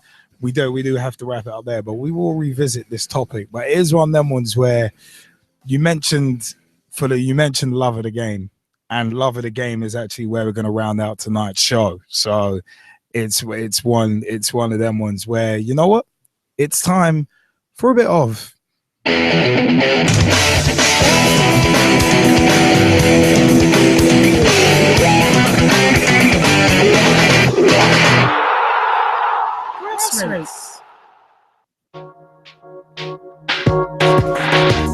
Grassroots segments. Oh yes. Oh yeah. It is. Yeah, it is about that time for the grassroots segment. But first, we do have a caller on the line. Caller, you're through to your Monday Night Football and Fix. Who have we got the pleasure of speaking to? You've got the pleasure of speaking to Jennifer. Hey, what is up? How goes it? Oh, everything's well, thank you. How are you? Yeah, not half bad on these sides. Not half bad on these sides. I've got a quick question for you. Go on. Have you got a question to ask us and also ask the Skypers as well? I've got 2 points to raise in regards to the ticket pricing. Mm-hmm. Okay, so the 2 points I want to raise, first of all, I totally concur with what you guys are saying, okay, in general with all the points, but I want to say, in regards to Leicester City, and just using them as an example, if they can create a squad worth 22 million, is there a case that we need to start evaluating the value that we place on what we would class as top draw players? And secondly, the other point I want to raise, is there also a case in point that, you know, as a fantasy football team, you get, say, £100 million budget and you have to create a team out of that. Should the FA then give clubs a budget that they need to build their players or team out of? Those are two interesting questions. Chezzy, G-Man, you want to go? You want to attack those first? All right, I'll attack it head on, and I will say, in terms of evaluating the players and everything else, no. Thank you very much. Good night. This is the end of your game. Have a safe journey home. And the reason why I say that is just because it's very much like how they say that the beauty is in the eye of the beholder, right? So, for example, one man's wife might look like a complete and total dog's dinner to somebody else, right? It's just how it works sometimes, right? Now, there are some women that universally agree, yeah, she's just beautiful, like Beyonce, for example, right? So, in those exceptions, it's down to the value that you put on that particular person, or in this particular scenario, the player, right? What is that player worth to you? If you really believe that this player can go and transform your club, you know what you're going to do? You're going to pay the money. But then football is one of those odd anomalies where we actually do have statistics that can back it up. And for me, I would like to see some sort of, I would like to see some sort of reevaluation on the evaluation of a player's worth. I mean, but the only thing is, I would say that's not realistic because statistics don't tell the whole story, and statistics can be manipulated to basically fit an agenda. So yes, that would all the be way around. where I'd kind of all the way around. So again, for me, it's about the value that you put on the player. So here's something else that I'll say to you. Should Manchester United have paid that 70 million for Angel Di Maria? Honestly, no, they shouldn't have. Right? But you only see that in hindsight, though. No. I would have said it at the time, right? But here's the thing. The reason why they paid the money was because in negotiations, it was a matter of right. If you actually want him, if you really believe that he's going to go and transform your team, pay us this amount of money. And you know what you do in that kind of position in negotiations? You wait. You wait. Because if the team really wants them, they'll come with the money. They'll come with the money. And if they don't, hey, all you say to the player is, look, we gave them a chance. They didn't want you. Right? So now that you're going to stay with us, this is what we're going to do. This is how we're going to go and show them what they're missing out on. Right? That's how it works on both sides of that. Now, in terms of the whole fantasy football idea, I would love it, but I think that it would have to be implemented in a totally new league. Well, similar to financial fair play, it'd be one of them ones. In the current leagues, it would be almost impossible to enforce because 100 million for, say, West Bromwich Albion, they'd be able to transform a lot more than a Man United or a Man City or a Liverpool would be able to. So, but the point does kind of tie nicely back into reevaluation of players and how much they're worth. So it's kind of swings and roundabouts. I mean, G-Man, what you reckon? What do you reckon this before we go and move on? Well, you know what? I like both the points that Jennifer brought up. In terms of changing the valuation, I don't really think it's one of those things where, as a whole, everyone has a different value on things. You get me? How I might value Gareth Bale as just say a £20 million player, someone might value him as an £80 million player. So I think that's just down to an individualistic sort of opinion, and I don't think you would be able to control that. And as we've seen, you can't really control it because, like Jesse Fizzle said, is people supply and demand, and people are going to pay what they feel that player is value to their next project. So I don't think that can be controlled.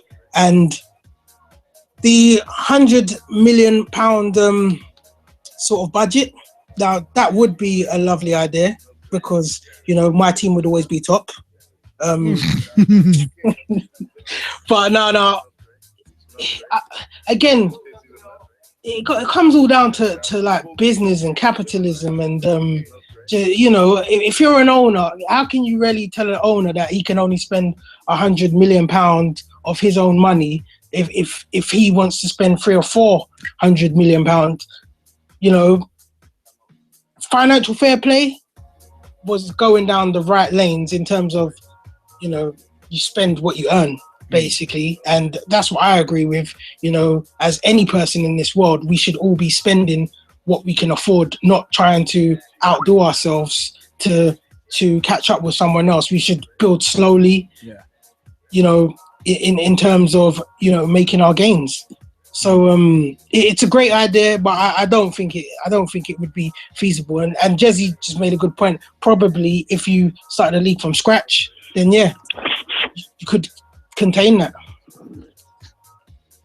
Jennifer, I hope that answers your questions. It just raises more though. Of course. Of course. I mean, it's no, it's only because, you know, with the FIFA scandal, that being all about, I know that was Seb Tini allegedly taking money out of the game. Don't you think in years to come we'll look back at this when the whole football game has imploded and all prices have just gone so exorbitant that people can't even afford to buy players, that it will then be revealed that maybe sponsors were doing background deals where they were just inflating the prices of players to get exactly the money they wanted out of the game. You know, you know what? That's a good point actually. For me personally, it's kind of like the way, as I like to call them, the parasitic media do certain things. They'll hype something, placing the seed into your mind so that you think. Like, perfect example is Islamophobia. Exactly what you just said there, Jennifer. Think about Islamophobia, and once again, football is my microcosm of the world. So it's one of them ones that, as much as it makes me sound like a conspiracy theorist, there is a little bit of that in me. But the fact of the matter is, that's where I would see there's credence in what you've just said. But for me, it's a case of, as I said, a lot of people in football, a lot of supporters, a lot of the powers that be never realize there's a problem until it's way past too late. FIFA scandal it's actually proof of that. So, but I would say in this case, some of the fans are creating the problem because, as you said, they want the top draw players, and the clubs then are forced to raise the funds because if the clubs don't bring in the top draw players, first thing you'll hear, and Arsenal fans have said it, we haven't signed anyone. We've only signed one player. So the clubs, they're forcing the club's hand, and then they're creating when the clubs are saying to them, we've got to raise ticket prices. There we go. It's that whole, I said, it's that whole vicious circle. Yeah. And a lot of people are not looking at the bigger pictures of where that money's got to come from. No. So it's an interesting one. No, thank you for that question, Jennifer. You sticking around for the last few minutes of the show? I'll be listening in. I'm going to ring off now. Fantastic. You know what? Thank you for your call. Thank you for your call, and thanks for the questions. Those were some really good questions. Appreciate it. Take care. You too. What? Bye. Toodles. Bye. No, what? Like those questions. We're going to the opposite end of the spectrum in terms of money. But yeah, big shout outs to the Ibis Eagles AFC. Just to round out, I like those questions that got me thinking. So big shout out to Ibis Eagles AFC, and also big shout outs to the 14 SAL at 14, the word 14 SAL on Twitter, and Southern Amateur, www.southernamateurleague.co.uk. Big shout outs to the AFA Youth Council as well, facebook.com/AFA Youth Council, and at AFA Youth Council on Twitter. And big shout out to the Amateur Football Alliance at Amateur FA and www.amateur-fa.com. Now, the Ibis Eagles. It's one of them ones. If you want to play for us, have a look at the website, www.ibiseaglesafc.co.uk. Facebook.com/Ibis Eagles AFC is our group, and at Ibis Eagles AFC on Twitter, twitter.com/Ibis Eagles AFC. Training is Battersea Park every Wednesday on the all-weather AstroTurf pitch in the bottom left-hand corner of the park near the Adventure Playground. It's a 7:30 p.m. meet. 30 minutes of fitness work, then a full hour on the Astro. No boots or molds, it's trainers or Astros. But yeah, the results and upcoming fixtures. Our ones actually lost 3-2 against Royal Bank of Scotland reserves in the LFFA Cup. These are results from Saturday, 6th of February 2016. The Royal Bank of Scotland reserves beat the Ibis Eagles ones 3-2. The Ibis Eagles reserves lost 4-0 at home to the old Lionians reserves at GSK. The Freeze were also in action as well, and yet they lost 2-0 to Civil Service Fours in the LFFA Cup. The Fours won 3-0 away at Wearside Rangers, thirds, and the Fives, we drew 4-4 once again with Carl Shorten fifths in the league, and the Sixes, the Ibis Eagles Sixes lost 3-1 away at Civil. Sorry, the Sixes, actually their match was actually postponed. So Saturday 13th of February coming up, the Ibis Eagles Sixes are hosting the Merton Sixes at Riverside. The Fives are traveling to HSBC to face their Sixes. The Fours are hosting the Polytechnics Fives. Nice little local derby there. Our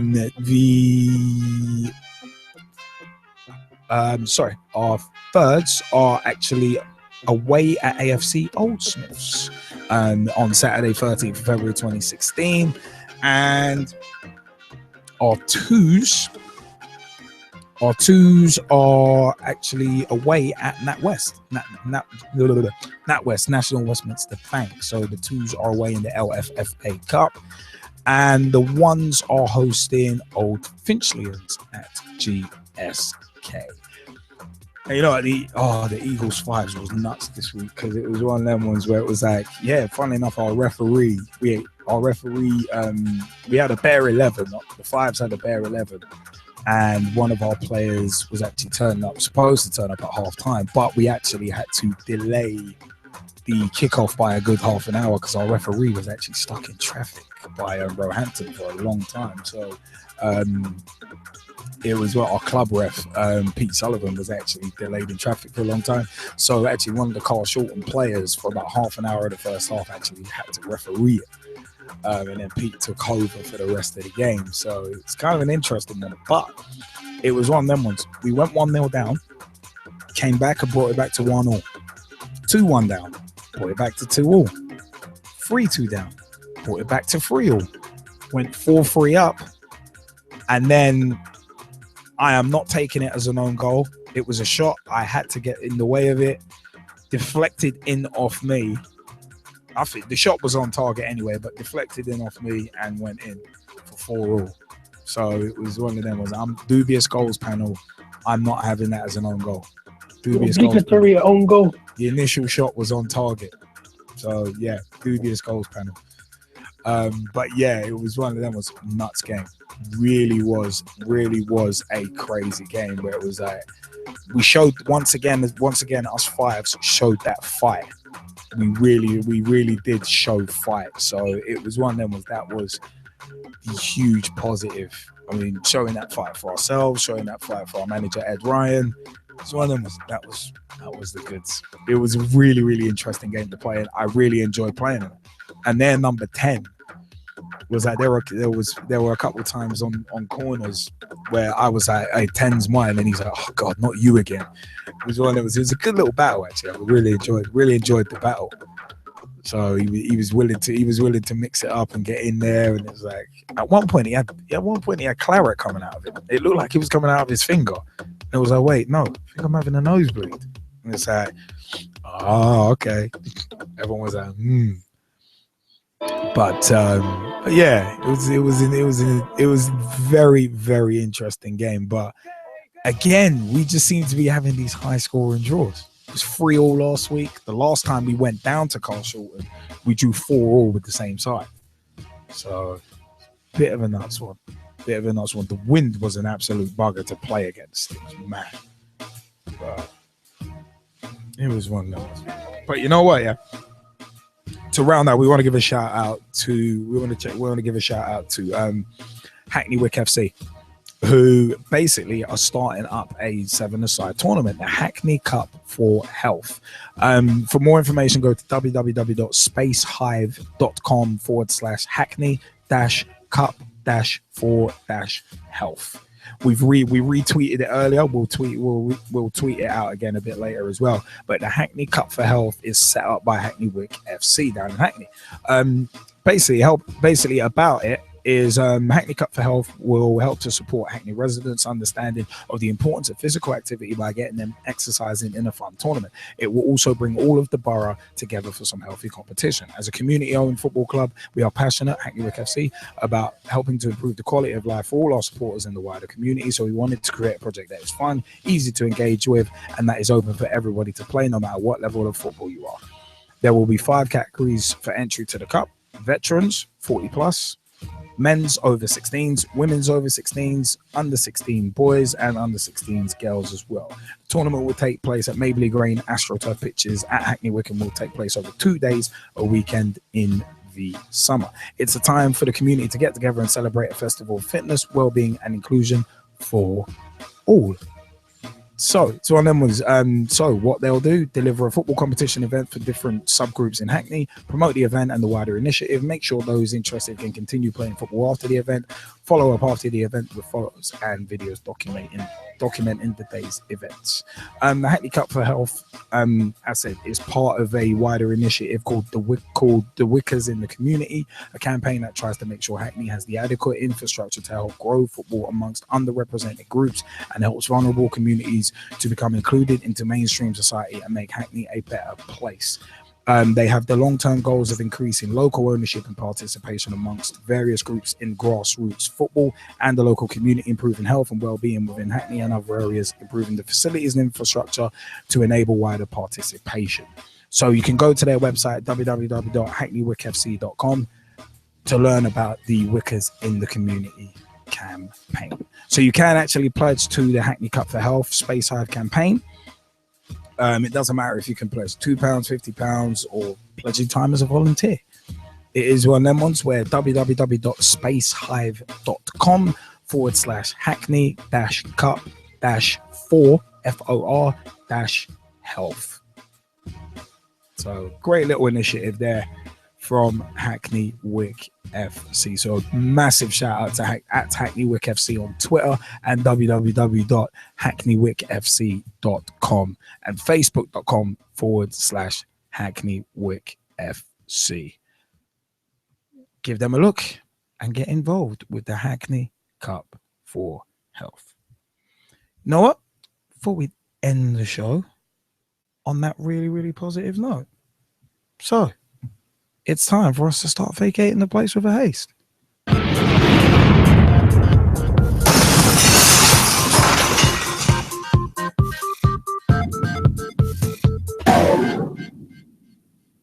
Hi, I'm John Sitton and I'm here with Gavin, Liam and Gerald on Pitch Talk. The football talk show that pulls no punches and holds back nothing on opinions. Hello, I'm Russ. My name is Christian Carambeu. I'm grassroots coach Manisha Taylor. Hi, I'm Matt Hodgson, director of the 4-year plan, and you're listening to Pitch Talk, the only place to get your Monday night footballing fix. Make sure you join the revolution. The pitch is where we eat. The pitch is where we sleep. And the pitch is where we talk.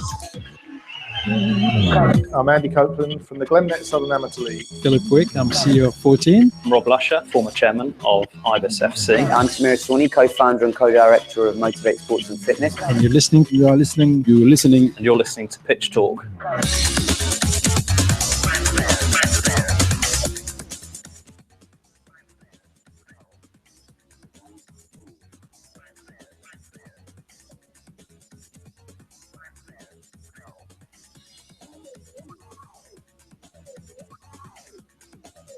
Ladies and gentlemen, boys and girls, children of all ages, straight shooting LJ, the G-Man and Jazzy Fizzle proudly bring to you the football talk show that pulls no punches and holds back nothing on opinions. Why? Because the pitch is where we eat. The pitch is where we sleep. And of course, the pitch is where we talk. Oh, Lord. It is what that was. www.pitch-talk.com is the official website. youtube.com/pitch-talk for all of our videos, including, remember, the upcoming on February 28th, we are going to be going to Wembley Way again to film Pitch Talk at the Capital One Cup Final 2016. Remember our competition. Remember, send your full name and answer to pitchtalk@gmail.com by February 26th, 2016. We've got 3 Liverpool calendars signed by the Pitch Talk co-host. And our question is, who did Liverpool beat in the semi-finals of the Capital One Cup this year? That's our question. Send your full name and answer to pitchtalk@gmail.com by February 26th to be entered into the draw and potentially win a Liverpool FC calendar signed by your Monday Night Football and Fixes co-host, Straight Shooting LJ, the G-Man, and Jazzy Fizzle as well. You know what? Facebook.com/Pitch Talk. Become a fan, become a friend, become a member of the group. Join the footballing revolution. We're working so hard to create. Pitchtalk.blogspot.com for all the blogs, including blogs by yours truly, Straight Shooting LJ, the G-Man, Jazzy Fizzle, and many others, including Dave Mear, aka @Mearsey on Twitter, and his Word of a Ref blog. Also, @Pitch Talk on Twitter, twitter.com/Pitch Talk. Tweet with us, follow us, see what we're up to. Also, 07535804466 is the mobile number. Big time shout out to Jennifer Evans. A couple of great questions earlier, asked on the phone as well. 07535804466 is that mobile number. Call us, text us. If you text, leave your name at the end of the text so we can shout you out. Also, Pitch Talk Live on Google Plus. We are Pitch Talk 1 on Skype as well. Big shout outs to Jennifer Evans, aka @MissBrownie_4 on Twitter. Big shout outs to _ the boss on Twitter. Who was talking about were LFC fans justified in walking out during their game against Sunderland on Saturday, which he said this should be yes or no. It has nothing to do with costing the team 3 points. The team cost us 3 points. I was there. The SH, you can finish that off. Goalkeeping and then shocking defending was our downfall. Wasn't the first time.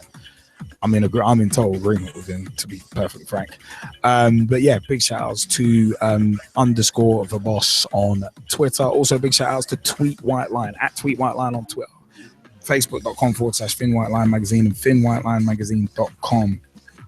They supply us with the exclusive to your Monday Night Football and Fix Hyundai A-League roundup. So big time shout outs to Ian Kerr and everyone there. Check out their podcast, buy the shirts, buy the mag as well. Also, big shout outs to Swalesy _LUFC for his comments on Twitter as well, responding to the question that Ryan Sonley actually put out about ticket prices too. Big shout out to Jan Leah 96 as well. He met Hope out. So big shout outs to him. Also big shout outs to Brad Hicks, Russ Vernon, Ryan Sonley, Tom Wood, and Jamie Bailey. I have been Straight Shooting LJA. And I've been the G-Man. And as always, I've been Jazzy Fizzle. And we'd like to say thank you very much. Good night.